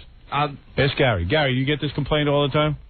Yeah, it's not always me. Absolutely. Really? Absolutely. People think I'm Ganji. People think I'm John. It's not. I'm not the only person. What is it, Baba Booey? No, you know, Steve. Not to make you bad, but you're quick. You have a quick. He's got a short fuse. You know, I've spoken. You know, remember we did that show a couple months ago and he got all maybe upset. answering the phones is too much. No, because he has a quick fuse. Because even some other people that say work here, Steve can sometimes be inappropriate. He gets upset quickly for little things. Absolutely. That hits it right on the head. Gary just said it. Right. All right. You got to work on that. I feel bad, but it's, you know how you get sometimes, you know, you'll say, Grillo, could you do this? Or I won't say it, but somebody else will. And they'll go, I'm busy. You know, he gets upset quickly. Is that true, Steve? That I can agree with. All right. Okay. Well, and that sort of translates over to the phone. No, but when you skill, you have to develop, yes. That answering machine message is really stupid, too. I'm not asking you to call my house and listen to Let me it. tell you, you know, that's really stupid. No one asked you to call it. It's not funny. Stupid. These are guys right. I never said it was funny. Stupid, you know. Howard's got a point. Right. All right, thank you. All right, Howard. Bye, Joe. That's Joe. Okay. All right, now you got better hurry up and run out of the studio. now you got something to think about. Yeah. Now you got something to think about this weekend. A new answering machine. Right. Why don't you put something new on there? Like, hello, my name is Steve. Call me back if you can. Thank you. All right. Steve, I'm busy. He's busy right for The Simpsons. I got to take a break. Leslie West is here. We got the news to do, Robin. We're running late. Let's get to everything. We are. Well, you wanted to hear Steve's take. What a great way to end the last like day. That. Yeah. My next machine message will be from Mad. From what? From Mad. From Mad? From Mad. From Mad? Mad Zigar, my partner, my Mad writing Zigar. partner. Oh, okay. My writing partner. Isn't he a disc jockey? He's my muse. Want to hear one more guy wants to talk to Gorilla? Oh, come on, dude. I got to get your lunch, dude. I got to get your lunch. It's going to be cold. Is this Frank? Yeah, this is Frank. Every guy who calls in about Gorillas is the same guy. Yeah, go ahead. Yeah, but I met him in Staten Island, and he was a little nasty punk. Okay. All right? And this is Timmy the Cat. Jackie, you killed me. I was trying to get through on... All right. All right. You go get lunch. Yes. And I'll hold down the fort. Okay. Leslie West will be about space camp or something he's involved in. Rock camp. He can sit in on the news. We'll have fun. Right after these words. We'll return to the Howard Stern Show after these messages. Eagle. Yeah. We're back with the Howard Stern Show. Let Leslie West come in. He's been waiting. I feel terrible that we're so far behind. We're really behind, and I don't know if we can get to news now. Yeah, we'll get to it. No, you won't. Really? Yeah. Oh. Come on in, Leslie. Leslie's promoting something called Rock and Roll Camp. Believe it or not. You go, you pay like $4,500, and you hang out with Leslie. Ooh. Les. Is this like baseball camp? That poor kid's crying out. Who is Grillo? No, he isn't. He can handle it. Rehab's like. You sit there and get grilled by somebody like you. Sit down. Tell those stories. I was in that deli when you go to Durkee. Durkee. Hey! Look how good you look. That's right. Stay off drugs, it can happen to you. You know what's funny? Leslie just took off his jacket, and he had a jacket underneath it that was the same exact jacket. Oh, it's a little different. Yeah, I know. You look great. You look great. And you look rested. Yeah. Yeah. Leslie West, the legend, of course, lives. They said he wouldn't live, but he did. He keeps living. Keep counting him out. Yeah, are you a fan of Donovan's music? Yeah, he had some great songs. Great songs. He's got a great voice, too. Yeah. Then when the hurdy-gurdy man kept singing songs of love. Oh, look at the English accent. Right? Yeah, very good. Very good. He's one of the few guys who does sing with a British accent. You know who produced all that stuff? Yes. Led Zeppelin. John Paul Jones. Did he? Yeah. Oh, I didn't know that. So. Oh, that was interesting. I blast off on a space shuttle next week. What is a space camp? Yeah, what are you going to space camp? No. What are you? Leslie's involved in space camp. No, I'm not. It's rock and roll camp. Didn't he give you the? What? The what? I brought it this time, just in case you didn't have it. What are you doing? What's Rock and Roll Camp? It's great. It is? Well, Ringo's involved, enjoying it, whistling. You want to go to camp with us? Yeah. You want to go to camp? What are you doing? Ringo's at camp? It's going to be. No. I'm not. Bring in the folder, Gary, from your office. It's on your desk. It's Leslie, Felix Caballari, the guy from Steppenwolf, right, John Kay? Okay, Ringo Starr. Oh, I thought he meant Ringo was going to the camp. No. I'm going to teach him to play drums, Jackie.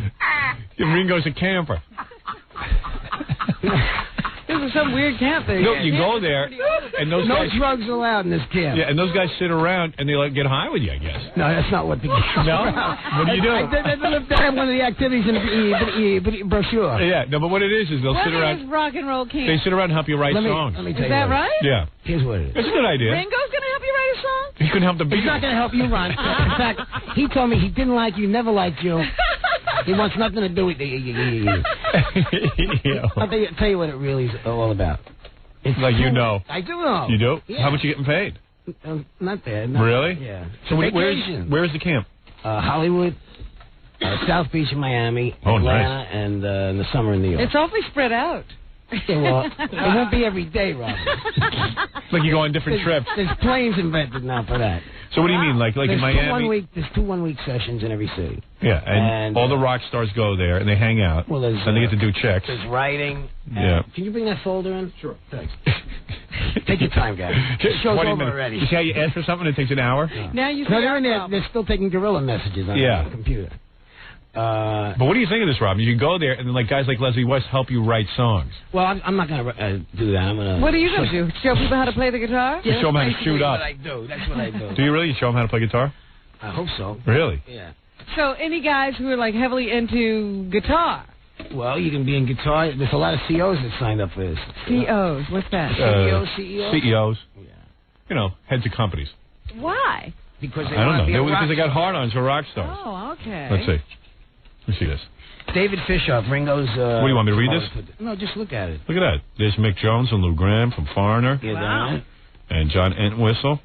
Ringo Starr, Clarence Clemens. Basically, we're going to have a good time for a couple of weeks. So really, it's like people who want to hang out with rock stars. Joe Walsh. Yeah, you know, if they get over... Yeah, I want to talk about Joe. Yeah, I heard he tried to ace you out of this. Well, no, out of playing with Ringo. Oh, yeah? What happened? Well... Leslie was asked to play with Ringo on one of He's those going to Ringo... be in the All-Star Band? Well, I was offered this next one. Yeah. And I found out that I was also offered the last one. And Right. Joe told him not to hire me. So... Was Joe in the last one? Yeah, for a couple of days he showed up. Uh-huh. Right. So I was talking to Gary, and Gary remembers when it happened. It happened at your birthday party. Yeah, you guys got into a clash. Well, they didn't get into a clash. I mean, when I play with my band, it's a 3-piece power trio. I play out of Marshalls. Right. Now, Joe plays out of Fenders, and personally, I think Fenders are for cars. Right. It's a little small amp, and it has a different sound. Right. So he walked No, up, what happened was Leslie likes to play loud, and Yeah. Joe, felt that Leslie was He playing left. too loud. He walked off the stage. Yeah. Right. So I guess he's held a grudge against you Yeah, ever but since. why didn't he say to me, Les, could you turn down? Because he's uptight. I didn't tell Leslie everything on the phone because I figured I'd save it for the air. But Joe pulled me off to the side of this birthday party, pulled me in the back, and he goes, Gary, I'm here to help you.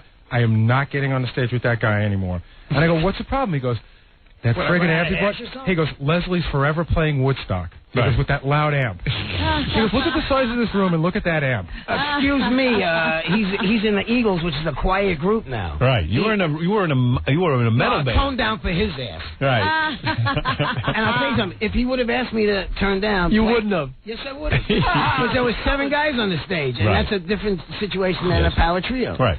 But Power trio. yeah, next time. Well, I hope at Rock and Roll Camp they get into some of these I arguments. sure why, man. Yeah, it'll be cool. Next time Donovan asks me if he should hire Joe Walsh, I'm going to tell him screw him. Did you? Do you think Joe will be seeing you at Rock and Roll Camp? I hope so. Yeah, because you'll give him an earful. I'll talk to. I didn't really. You can beat him up, right?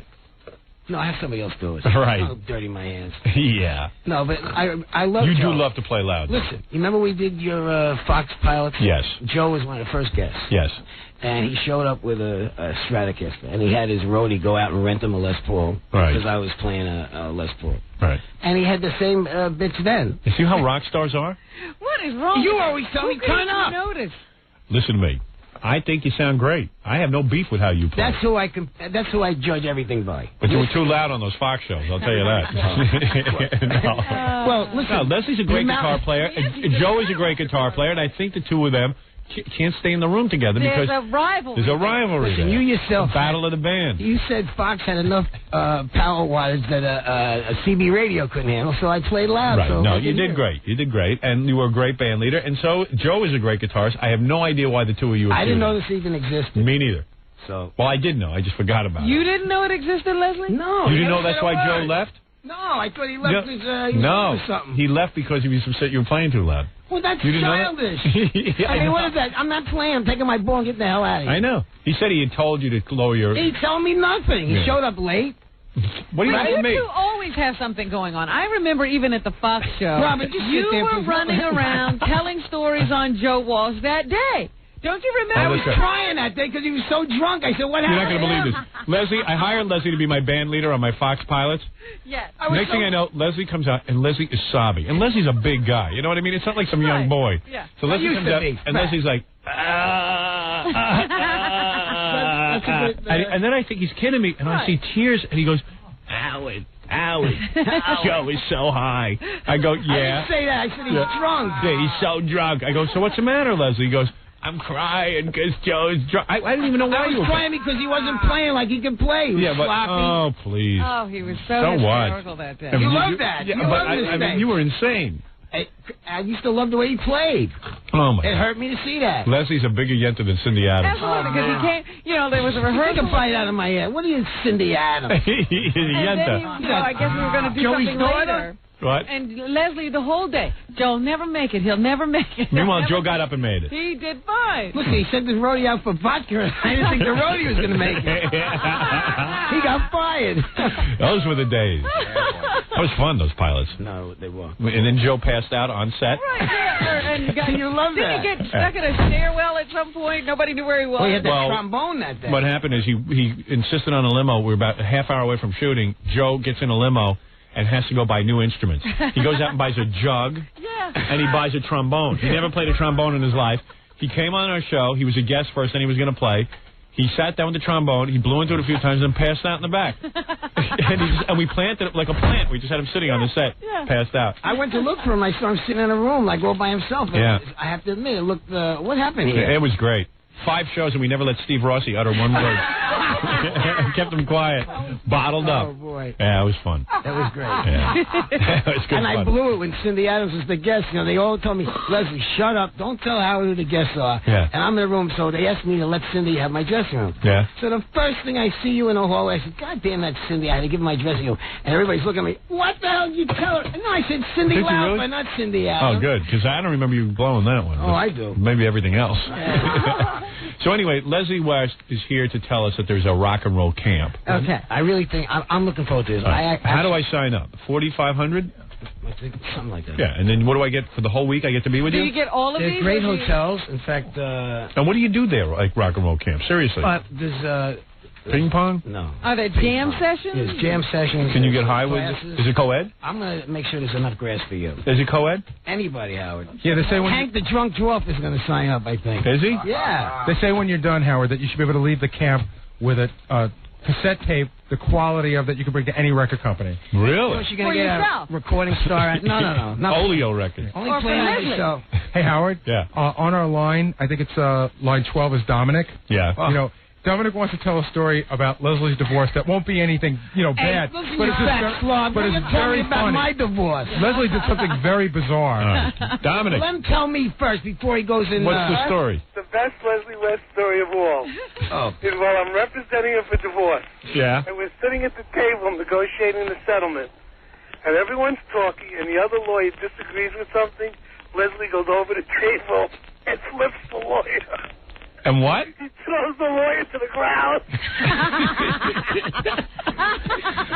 You threw the lawyer on the ground? Yeah, I got pissed off. Hey, you're talking about money. Jennifer's sitting there, and he says, well, we all know. Dump that off. All right. You don't have to say that. You don't have to say that. Dominic, you didn't defend You don't know me that. enough. You don't know that. No, know. But All right. the best part No of one it knows if that's true. Yeah, go ahead. I'm telling you, it's in the middle of a conversation, and I look away for a minute, and the next minute he's on top of the lawyer rolling on the ground. I'll tell you something. Dominic really is a great lawyer. I mean, forget about all the No, I think you're a great client. Do you imagine you're in the middle of a divorce and Leslie tackles the other lawyer? The lawyer. Well, he kept telling me, calm down, calm down. I said, I am calm down. Don't get me riled up. And you're crying because Joe Walsh is out of control. You want to hear something? Okay. When we're walking out of the divorce. Is that Joe cracking up? Oh, man. Last negotiation, the guy was so afraid. He agreed to everything. He made it easy for you. Yeah. Huh? Dominic, you remember we were leaving the building. Jennifer was in the elevator with us, and Dominic goes, gee, it could have been so good, or some, remark like that. We get downstairs, and we're saying goodbye. Dominic says, don't you want to say anything to her? I said, yeah, can I have the mink coat back? What did you say? I said, can I have the mink coat back? All right. Listen, enough of this. All right, thank you. Goodbye. Go ahead. He's a great lawyer, though, I'm telling you. No, I know. Believe it or not, get Is ready. Get ready. You might have to use I'm trying to keep. I don't predict meeting him, but you never know, right? No, you wouldn't think that. But this fantasy camp, I'm looking forward to it. I've been on the road a long time since April. Yeah, right back into it. This is my vacation. We just learned that Leslie tackled a lawyer Forget opposing that. I'll get him. another lawsuit. He considers that normal behavior. That's not a big deal. Hey, wait till you get divorced. Let's see how you handle it. Wait till that horse comes into that room. So, Leslie. Leslie. Yeah. All right. Because I got to get to news. Rock and roll camp. You're not doing it, really? You're going to skip it? What, do you have an appointment? What do you mean? I have to get out of here. Oh, all right. What, the therapist? Yeah, right. We're staying here. Yeah, we have to do something. You know, I was one of the first guests in this place, and now I'm going to close it down. Is that right? Yeah. Wow. Same as your TV show. The Right. TV show. I remember the Daily News. Stern Show will never see the light of day. Yeah, well, good. Who cares? Now look, anyway? Right. Kiss my ass, right? What's that expression you used before about... Do me a favor. Can you stay on the topic? Yeah, but tell me about Jewish rock and roll camp. expression Just wait up. We want to know something. All right. $4,500, something like that. Yeah, I'm not in You charge. spend a week. I know you're not in charge of that. And that's for 1 week. 1 week. And you feed you and everything. And there's a hotel. First class hotels. Okay. And then every day you meet with people. There's 8 different rooms set up for guitar, drums, vocalists, MIDI. You learn how to mix a record. Yeah. Learn how to write Now, who songs. teaches you? Do? I do one, and there's that. Can you imagine Matt Leslie Weinberg's West the as your drummer. teacher? He's dumping Excuse me. lawyers on the ground. Yeah. I'm in Don't all, say anything I'm weird. in all phrases of music business. So and will you teach the class? Leslie. Yeah, will you teach the class yourself, or? No, I'll have a co-write it out. No, we have like the guy from Foreigner be there with you, or? Well, maybe he'll be doing his own thing. I see. You'll be alone? Unsupervised? No, I'll have my rehab. I have a bunch of like 20 heroin addicts. No, excuse me. Will you also serve the food? No, I'm going to be preparing the food. Because you're a counselor. Yeah, turkey and potatoes for 48. No, come on, you're a counselor. Oh, you really? Well, you're one of the counselors. You're a camp counselor. I went to camp and you went to camp. Right. It was the first time I got laid. Right. It was one of the most exciting times of my life. Right. And that's what I'm hoping that this will be. Yeah. Get Michelle out to the camp. How you been doing, by the way, with your penis? I don't need the injections anymore. Really? Wow. Yeah. What happened? I guess you get back on track. Really? You Leslie, think injections help? Leslie used to inject his penis to get it, aroused. His Well, 4-hour look, now arousal. you can get pills now. Yeah. And you taking the pills? No, I haven't needed them. Really? It's amazing. Wow. I thought it was dead and... Maybe you're eating healthier or something. I don't know. Wow. I don't know. So now you get Wow, aroused. Leslie. Is that really true? Your wife told I you to swear say to that? God. Come on. I'm not married. Well, whatever. No, she wouldn't tell me so. Michelle Really? wouldn't do that. Really? But you're She's happy in anybody. And you find it anytime you want to now. Let me tell you something. When you had to use the injections, it was like, she'd be there and it would be a romantic setting. I'll say, I'll be right back. Go to the bathroom. In the beginning, I didn't know how to do it. Right. 45 minutes later, I come back and she's sleeping. Right. So finally, I learned how to do it. Are you going to show that at camp? First of all, dine with you? Like, will your bunk be able Stay to? with them No, 24 there's a hours dinner, a day? there's a party, cocktail party, there's a... Are you going to hang dinner. out with the other rock stars, or are you going to talk to the campers? We had the press conference at the Hard Rock yesterday, and we all played together. Yeah, but you're not going to comp an attitude like, hey, I'm going to talk to the rock stars. I'm not copping attitude, but can I tell you something really great? Right. The Rock and Roll Hall of Fame has my guitar and Felix guitar on display now. Yes. ACDC's Right. for 6 months. Very good. exhibit. I finally Congratulations. Congratulations. You deserve it. You're the greatest. Thank you very much. I love you. I'd go to camp. Are there chicks? Everybody. Food, booze, chicks, live ones. Now, you say your guitar's at the Rock and Roll Hall of Fame. Now, my original Les Paul Jr. Now, you snuck it in or they accepted it? Yeah, who did you take out of the case? You know that? Stop they came with 2 armed guards. Really? Yeah. Wow. Wow. I gave him Took Felix's his guitars bass. this time and not Leslie. Guitar's worth more than a horse. Yeah. All right, come on. You want to do a little news with us? Just a wrap up, I Robin. love to do the He loves it. I have very little time. Go ahead. As much as you can give us. I know you're very busy. I worked very hard on this newscast, Leslie, but I gave up my time for you. It's like our Fox shows. No one will see it. Go ahead. Oh, let me see. Leslie likes your song. Yeah. Write a lyric. That's a good version. I love this part. Where is this song from? Someone, you don't always ask me Rick Rubin. Soundtrack of some miniseries called The Buccaneers, from what I know. Beautiful. I remember that one. It's so I was the you. musical director for that. There's Blaze. All your sound effects, Robin, coming in. Feed that horse, man. I met a guy named Blaze the other day. A guy named Yeah, from Paramount. Blaze Noto. Blaze Noto. Yeah. That like His name is Blaze. His name is Robin's horse. He was named after my horse? Yeah. It's very good music. All right. Michael Jackson's marriage is big news today. He and the woman who is carrying his baby tied the knot yesterday in Australia. There are tabloid reports today that the reason Michael Jackson had to do it was because she was threatening to take off with the baby and never let him see the baby. Oh, my God. That If would he be didn't horrible. marry her. She was the one who leaked the story to the press a couple of weeks ago. Nobody knew this was happening. She said to the tabloids that they had sex several times but never resulted in a pregnancy, and they finally resorted to artificial insemination. So 10 months after he finalized his divorce with Lisa Marie Presley, Michael Jackson is remarried to Debbie Rowe. They say she has signed, however, the mother of all prenuptial agreements, practically signing her life away, they say. But I also read that, you know, it's going to give her a good sum of money. Oh, yeah? Yeah. She can go to rock and roll camp. That's right, she can afford it now. Now, is he allowed to take the boy or the girl? Is it a boy? The boy. It's a boy. Can he take the boy for a weekend? Well, he's going to be married. Well, that's the first thing that came through my head. And the last thing. In fact, Oh, there must be rules. someone told me that when she married him, that there's a rule that she has to wear a little boy mask around the house. Don't laugh. Don't laugh. You know? All I know is that they say she supposedly, I saw one account that said she's due $7.5 million. Wow. I'll get pregnant for that. That's a lot of rock and roll camp. Yeah, he should be one of the guest speakers. And is guaranteed a payment of $750,000 a year for the rest of her life. As a nurse, she earned only $600 a week. See, you know, you're talking about the side of rock and roll that Leslie should address at camp, Robin. That's once you become famous, if any of his campers become famous. Right. How will they behave? Will they be impregnating women? Will you be giving any psychological lectures on these rock Absolutely not. stars? I've never had any kids. No, I don't mean that. Are you opposed to rock stars just having kids? Yeah, I'm definitely opposed to that. Will you be telling your campers that, or you will not get into their Well, personal lives? Mick Jones has 7 kids. Right. And Will you be telling your campers this? I'm going to tell my campers, practice. Right. You don't care what they do with their personal I life. would You're not going to get into any I moralizing. don't care what they do with their spare time. Play the guitar. Right. Get somewhere. Right. The kids, the sex, that happens at night. Will you feel up to cute campers? Feel up the cute campers. Yeah. The boys are... No, the girls. If you're so interested in the camp, why don't you come? I'm thinking about going down there. Robin, let's go. You'll be here in the summer in New York. And you know, VH1's going to film it every week. 2 hours a day, and you can see what we do in the room. Maybe we'll send E also. There's a good idea. Right.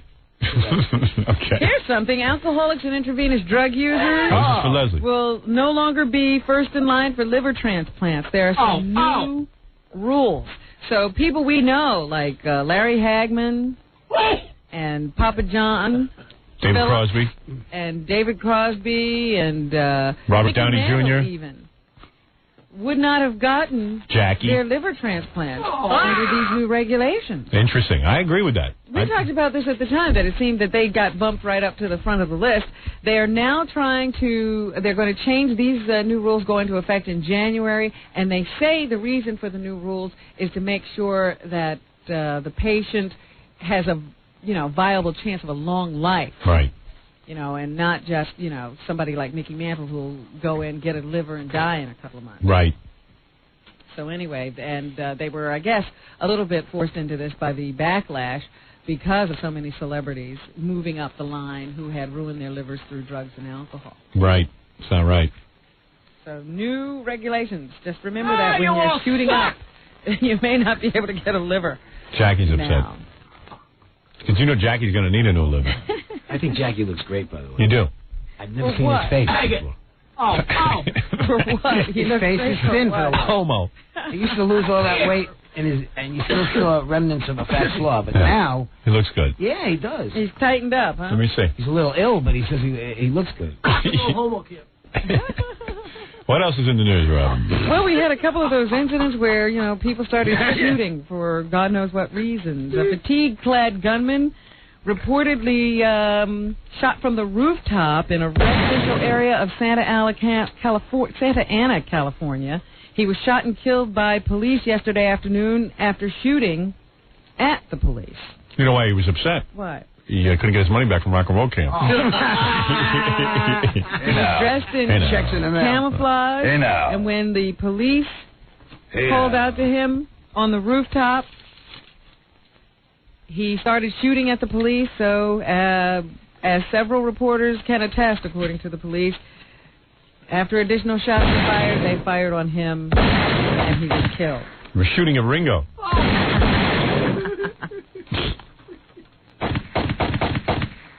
There was also another one of these incidents, I think at a Ford factory.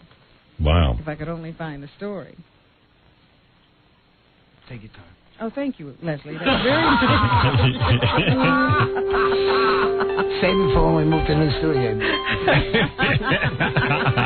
We'll get back to you. While I'm looking for that one, let me tell you about the parents of a 5-year-old girl in Charleston, South Carolina, who are very upset. They're considering legal action after a teacher wrote on their child's face.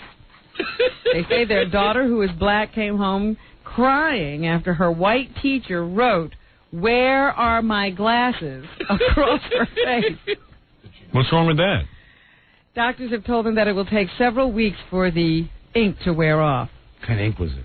Well, get out of here. Ink takes several weeks to wear off? If she wrote in ballpoint pen, sometimes that doesn't wash off, Never heard of that. What do you mean you never heard of it? Let me write on you. Go ahead. I'll get it right off. Come here, let me write on you. Go ahead, write on me. And let's see how long it takes you to get it off. Where are my glasses? So she wasn't bringing her glasses. Why couldn't you write the parents a note? Why do you have to write it? Why do you have to write it? They want to make sure they got it. Right. Your parent can't miss it. Of course. Would you do that with your campers at Rock and Roll Camp? Remember in Goodfellas when the mailman said, if you ever deliver a truant letter to that house again? What? The mailman. Do you remember when the parents found out that Henry Hill was cutting school? You know, the mailman. That's why they don't want to give it to the mailman. They wrote it on his face. All right, let her finish the story. The family's attorney is calling the incident a racial one. Oh, First-year teacher, however, denies that and says she was only trying to send home a reminder after other efforts had failed. Tell me something. Look, Leslie, tell me something. You're right on mine. Somebody write a note on my face. Meanwhile, Texaco is denying a report that you wouldn't even know it, Robin, if they wrote on his face. I know. Texaco is denying a report that its attorneys recommended withholding damaging records that could have been used against the oil company in a racial discrimination lawsuit. The New York Times reports that a federal grand jury suggests that a Texaco lawyer gave instructions on how to withhold the records from plaintiffs suing the company. Oh, God almighty. It's always Texaco is facing a $520 million class action lawsuit brought by 1,500 black Texaco employees. They are also facing a boycott to be started by Jesse Jackson this weekend. Can't we all just get along? Some 1,600 public school students in Pennsylvania are getting a day off from classes. The schools in South Williamsport have a date with the fumigator. They, I think that the classrooms are infected with lice. Classrooms. Yeah. It's affecting students in all age groups. Classes and all extracurricular activities have been canceled this weekend, including all sports banquet that had been scheduled for Sunday. Where is that? This is in the Williamsport area of Pennsylvania. Oh, I don't care about that. Yeah. No, yeah, who lives there? Yeah. And here it is. A man who went on a shooting rampage at a Ford plant in Michigan is scheduled to be arraigned today. Oh. 29-year-old Gerald Atkins will face charges of homicide. He's accused of killing one man and wounding 3 others yesterday in the shooting. Officials say Atkins entered the cafeteria at the Michigan plant, opened fire, and then went outside and began firing at cars on the freeway. Basement. He was later captured in a nearby ditch. Imagine Leslie and Ringo teaching a class together. Hey, kids. They say it doesn't make sense at all. Atkins is not a plant worker and has no clear connection to the plant. Usually this is a disgruntled employee. They always are. But this guy didn't even work for them. But one Ford spokesman says Atkins had a girlfriend working at the plant, so maybe that's the connection. Sue him. Maybe he was a Mississippi queen. Yeah. Investigators are asking whether a Mormon talk show host committed the crime he frequently preaches against. Lloyd Gerald Pond was arrested Friday after the alleged sodomy of a 14-year-old girl. He's made bail and no criminal charges are pending, but the investigation is continuing. Pond is the host of the Mormon Church's radio program Times and Seasons. On that show, he has often spoken out against child sexual abuse. Hallelujah! The church has had no comment. Make it walk, Rev! Make it walk! A 27-year-old Monmouth County man accidentally shot himself in the scrotum after he was... Oh, God. That hurts. After he stuffed a loaded gun into his waistband. Oh, that's funny. You know, you see these guys in the movies shoving their guns in their heads. Right. That does look kind of dangerous. Someday it's going to go, Yeah, that's right. I know, Lord. Oh, no. Doctor, I shot myself in the scrotum. Got an injection for this one? The bullet pierced Martine Taylor's scrotum and became lodged in his leg after the automatic weapon fired into his pants. Now he's half nuts. Why are the words for private parts so funny? Private part. Scrotum, penis, they're all But funny. you know what's really funny about this? Oh, I think we got George Carlin in there yesterday. He didn't tell anybody that he had shot himself. The police were, coming after him to arrest him or whatever, and, they patted him down, took him to the station. Now they're questioning him, and they noticed like a spot, a wet spot on his girl. And lo and behold, there was nothing there. Ooh. Oh. He blew his scrotum in a car. He didn't know the light had changed. You're not saying anything after you blown off your... I'm a big wimp. I would have been screaming. Nothing wrong. I didn't do a thing. Another man who was upset about the end of his marriage has found a novel way to do himself in. In Johannesburg, a 26-year-old man, depressed by his impending divorce, killed himself by detonating firecrackers in his mouth. You should just beat up the other lawyer. Jacobus Kemp's body was found slumped in his light delivery vehicle on Tuesday outside his parents' home. His face was damaged beyond recognition. He and his estranged wife had a 2-year-old daughter. So he just took the firecrackers, stuck them in his mouth, and blew them up. He should have stuck the firecrackers in his pants. The other guy should have shot himself in the mouth. Glad you're not teaching comedy, Ken. Yeah, man. That's not my. It's not my job, man. Ow. But how do you shoot yourself in the scrotum and not let on? That's a good question. That's what I want to know. Almighty. And finally today, holy Magoo. Barbra Streisand's new movie. The bomb. Before I do Barbra Streisand's new movie, I wanted to talk about something else. There is a psychiatrist, a doctor, who's gone through medical school and, done the whole thing. We had this conversation the other day because we had Uri Geller. Dr. Bombay. And he says that he is a psychic and he has psychic powers. Yes. You say, however, that psychic powers don't exist. That's correct. Me too. I now have sound here from a doctor who says she is psychic. And she has psychic abilities.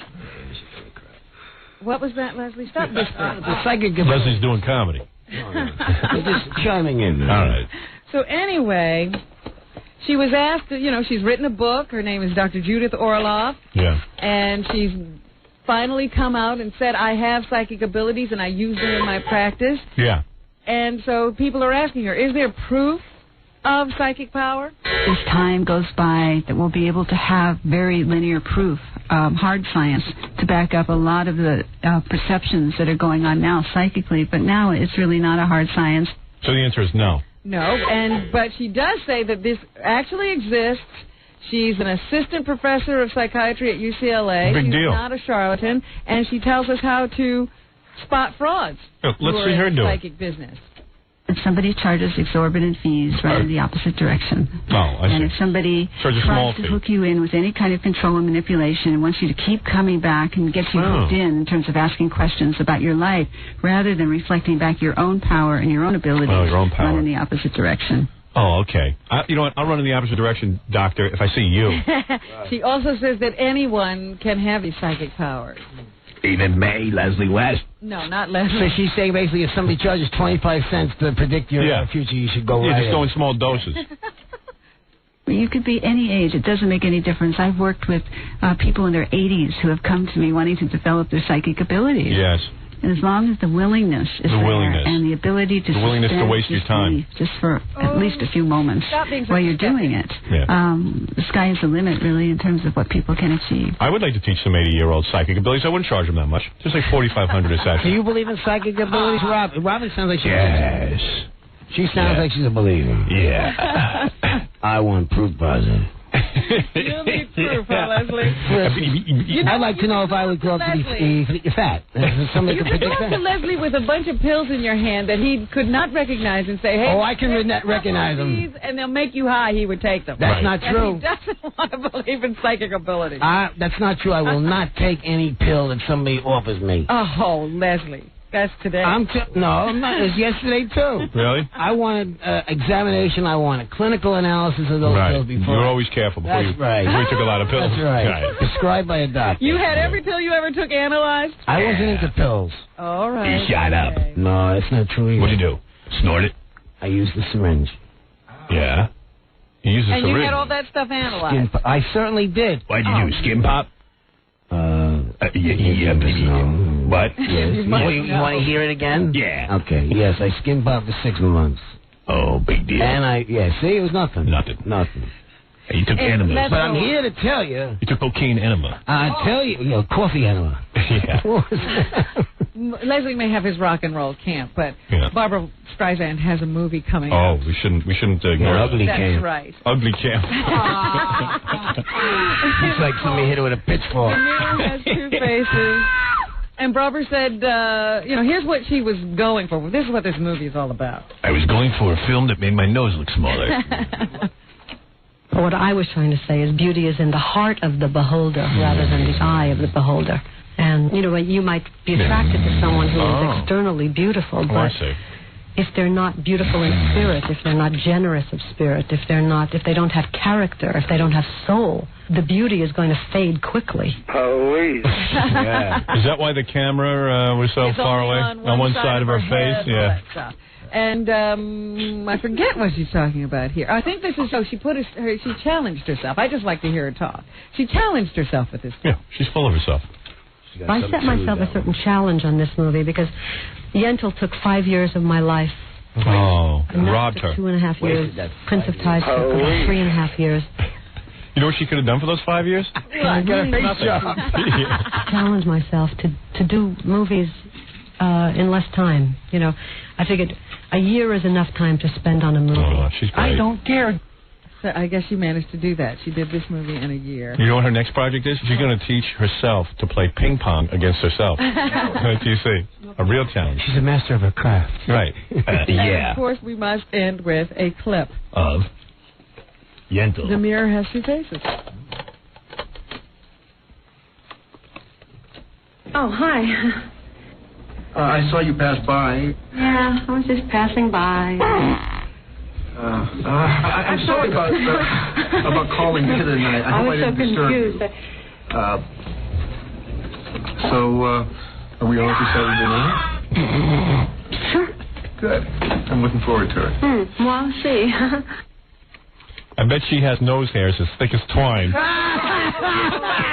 my goodness.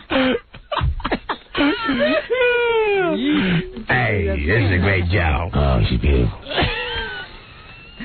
So anyway, I'm calling it quits for this week. All right. That's it. That's right. That's right. I think so. I know why you have to leave. Why? You got to get over to see the Barbra Streisand movie. That's right. I want to get there.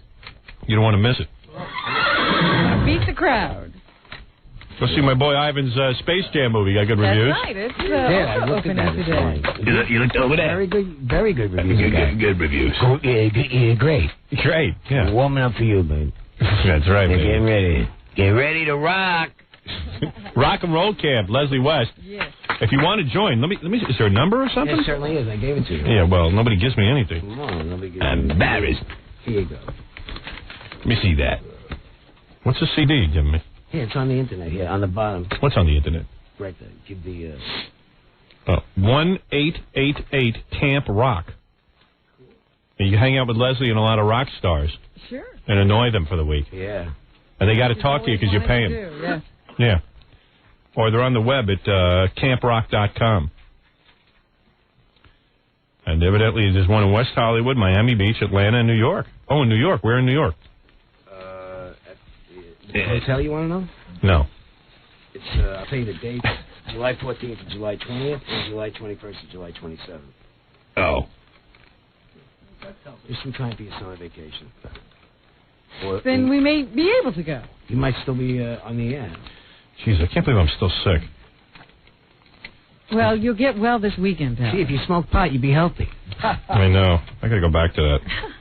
I'm thinking this drug-free It has life. amazing curative powers. Yeah. Yeah. Yeah. I'm healthy. Oh, please, Leslie. Oh, come on. Just because your penis works doesn't mean you're healthy. You thought I was going to be dead first. Come on. I'll still bury you. Oh, I wouldn't mind. Any day. Any day. Anyway, Leslie just handed me a CD. I cannot for the life of me play Figure it. out what it is? No, I can't. I didn't give you that one. I handed you this. Yeah, this. So you want to play... I'm trying to play it, but I can't. Oh, you can't figure it out. I can't get this open. They give me a cassette to put it in. That's the way you play it? Yeah. That's why you're moving studios. It's going to be the same disaster in the other studio. It's just going to look nicer. Wait, here. Help me with this. High-tech stuff. Here, What Freddie. is it, Seal? Eric. I can't get it open. Jackie, Penthouse Joke Page, Martling, Sergeant Pecker, The Joke Man, The Holiday Sampler, each $12, $4 shipping and handling. CD or cassette, buy two, get one free. Call 1-800-323-KING. Also, Wednesday night, November 27th, at Chuckles Comedy Club in Mineola on Long Island. For information, visit Jokeland on the web at JackieJokeman.com. Can I play the commercials and then come back and do your song? Sure, certainly you can. All right, Leslie will hang out through these commercials. And Dr. Judith Orloff's book, if anyone would like to know about getting psychic powers, is called Second Sight. What are you plugging that crap for? Are you? Is that a friend of yours? Yes. It is? Oh, Christ. Now you tell us. You know her? Yeah, I do. How do you hang out with her? At the horse thing? We have mutual friends. Are you at the horses? No, Both of you? no. So It's she's a just believer. we sort of met. So I saw her on The Wire today. I said, I got to do a story on her. Did you tell her her book is stupid? Why would I tell And her that you can't develop psychic powers? Why would I tell her that? Robin believes. I believe that you can do anything you want to do, Leslie. Please. Except get your penis aroused. I know. Leslie's done it. I don't believe it. Show us, Leslie. Really? Show us right now. Show us now. How much money you got? All right, what do I have to do? Okay, just do these commercials. Leslie, what is the CD I'll be coming back and playing? Do a CD, and I wanted you to play It's a Man's World. All right, okay. We'll do that when we get back, right after these words. More to come when the Howard Stern Show returns in a... On the next Cops. So dog goes out. What? It's not Cher's, It's a Man's World. I did this from the Vagrants. Oh. So, you know, when I did Billy Joel's album, he wanted to bring something up from his past. And Yeah, I'm sorry I asked you to talk about the song. Well, you asked me a They're question. gonna ramble on. Come on, get to the point. What are you saying? So I did a song from my past. Oh, this is a song from your past. Yeah, Man's All World. And this is from your album? Yeah, it's called It's a Man's World. It's a Man's World. All right. This is Leslie West. It's a Man's World. Sit back, relax, listen. Not Cher's version. Right, get into this. Very sexy. Leslie's sexy. You're a great guitar player. That's you, Leslie Harvey? Who's playing drums? What is that, Robin? This is what he's going to That's not the song. That's not the song. No. That's not it? No. You told me track 2. This is a good song. Does it say it's a man's world? Or is it number 3? Hang on. What do you want Now from we got to me? read? No, come on. Oh, number 3, I'm sorry. He's going to be a teacher. Yeah, rock and roll camp. No, I'm going to teach how to put on a CD. I'm going to get an engineer into do that. All right, here's Leslie West again. You're going to teach people how to do this. When you come out of camp, could you play a song like this? Look at the voice, man. This is a man's world. You're as good as Joe Frazier. This is a man's You sound good on this. Since you got that new girlfriend. Take out on the road. What are you drinking? Man made the train. Ever hear of water? Gotta have some kind of chemicals. Yeah, right. You sound great on this. Thank you very much. Leslie kind of sings like a black guy. I was going to say, very reminiscent of James Brown here. Yes, yes. Without a woman or a girl. What? His song. Is it? Without a woman or a girl. Leslie's got the blues. Listen. Man, think about a little bitty baby girl. Leslie's a Jew. Is he getting into this or is he going to sleep? No, Leslie's falling out. You tired? Get high, listen to me. You love listening to yourself. He's so in love with himself. Everything he Let me can. tell you something. If your penis didn't work, you have the blues too. Every freaking day. All right. Inject yourself. But this is a man. But this is the main world. Yeah. And it will be nothing without a woman. Nice.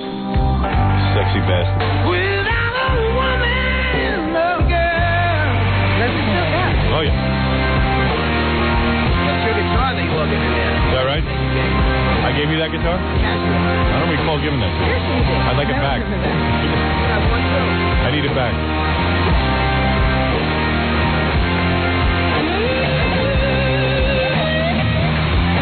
Joe Walsh just faxed me. He said the guitar in this is too loud. You're going to be at rock and roll camp with Joe Walsh? And the two of you are feuding? That's where when is that camp? I love it. I want to see that.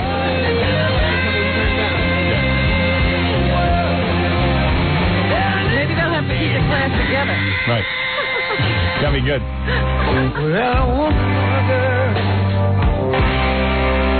Joke for the student teacher.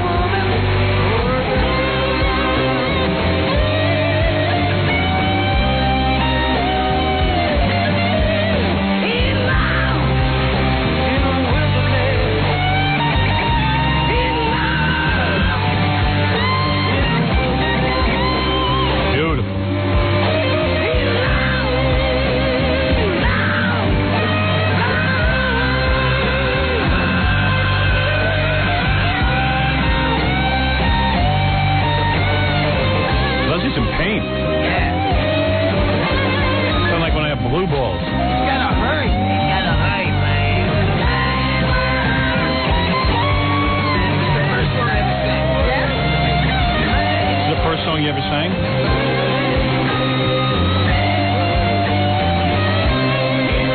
I don't have another song to play after this. I broke it. No wonder, made in Japan. Nice There you work. go, Leslie. Good for you, Leslie. Singing your ass off. But it broke? Yeah, I broke the CD. What do they want me to play here? I'll play something. You got to do commercials anyway. Oh. Well, I'm not doing any more commercials. That's it. That's it. I'm on strike. I'm retired. We supply. Get a good deal and a good deal more. I'm retired. There you go. All right. So blow up the building now? Is that it? What's the new music you into? What, new groups? Yeah. I love Smashing Pumpkins. That's my favorite group. Yeah. All right. Well, I'm talking about musicianship. No, I love them too. but they dissed us. Oh, they did? Yeah. Oh, screw them. I hate them. Yeah. Can't do that. Man. Right? Weren't they supposed to be on the birthday show, and then they gave us some crap? Yeah, there was something about that. Yeah. They were supposed to come and play live. Yeah. I've been really like good about them, and see that don't work. Their manager is it's Smashing Pumpkins. He's got Metallica and Courtney Love. Oh, what's his name? I've been good about all their bands. Yeah, I've been Jewish good. Guy. Yeah, I've been good about all their bands. Yeah, the guy, you don't treat me right. He used to handle. You don't treat me right. AC/DC. Yeah, you don't treat me right. This guy. That's all right. Wait till he gets a couple other new bands. I ain't playing them. I'm gonna ask Kingston. Wait till he needs us. I'm gonna ask Kingston to boycott those bands. Oh boy. Yeah. Courtney Love come out with a new album. See if we play it. Yeah, maybe. Same people on the way up. Yeah. On the way down. When I get it, I'm trying to stay for the end of the show, but you're going to drag this out. I'm dragging it out. I know what you're I'm doing. going to keep talking. I like to see the torture. That horse going to kick her when she gets there. Yeah. Hey, man, where's my food? Where them carrots, Robin? Where the lump of sugar, man? All right. We're going to end the show. Robin's right. It's time to leave. That's right. Remember, it's a man's world. Sure is. But it's nothing without a woman or a girl. Right. Song makes no sense. Song until that little line. It really is true. It's true, though. Right. It ain't nothing without a woman or a girl. Ask James Brown that. Especially a girl. Yeah, and it's really nothing. Especially a girl. Yeah. I can live without a woman, but not a girl. Yeah. All right. Well, you don't want to play some Smashing Pumpkins?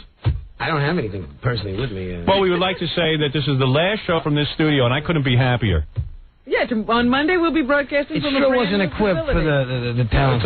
No, it could not contain my talent. And I got to tell you something. This studio is horrible. It's a disgrace to the industry. They should never remember it. They shouldn't save anything from it. Don't even take pictures. Don't take a picture. Don't commemorate it. Timothy McVeigh when you need him, man. Right. I let Timothy McVeigh get on parole and blow this place up. But the band's got to play next door for you to have a group in here. Please, don't bring up bad times. Oh, okay. But it's good riddance to this place and this building. Well, you did it very proud. Please. Unfortunately, Tom doesn't go with the building. We have to take him with us. Yeah, I wish Tom would stay. Like, you know how the doorman has to stay? Yeah. I wish Tom would have to stay. I'm taking him golf. I found out this guy's near a pro golfer. Yeah, well, of course. If you did nothing all day but think about golf, what would you be? I'm going to play him. I told him. Do you golf? Yeah. Oh, boy. 2 years of lessons. I almost kick his ass. Really? You took lessons. Oh. What are you laughing at? Imagine how good I played the guitar. I never took one with lesson. the golf kit. Did you take lessons, Ryder? Yes. I'd love to see the first one. I'd love to see the mount up on that. All right. Well, Which way do I get on? All right. It's enough of this. I love All right. Good luck with Rock and Roll Camp. And everyone call Leslie for the Rock and Roll Camp. Levon Helm will be there. Hey, call Leslie directly. Just send him $4,500. Call Joe. It's worth it. Too loud. It's a whole week of fun with rock stars. How bad could that be? Really? Got the guy from Grand Funk Railroad, all these people. 1-888 Camp Rock, was that No, it? I don't know. That's what it said in the number. Well, I lost the number. Whatever number I said before, it's still the same number. Call David Fishoff and you'll find out. 1-888 Camp Rock. That's what I said. Very good. All right. And Leslie... good luck in this week. Thank you, my friend. And we'll be back after... someone will be back. Stuttering John will be back after. Yeah. You're listening to The Howard Stern Show. More after...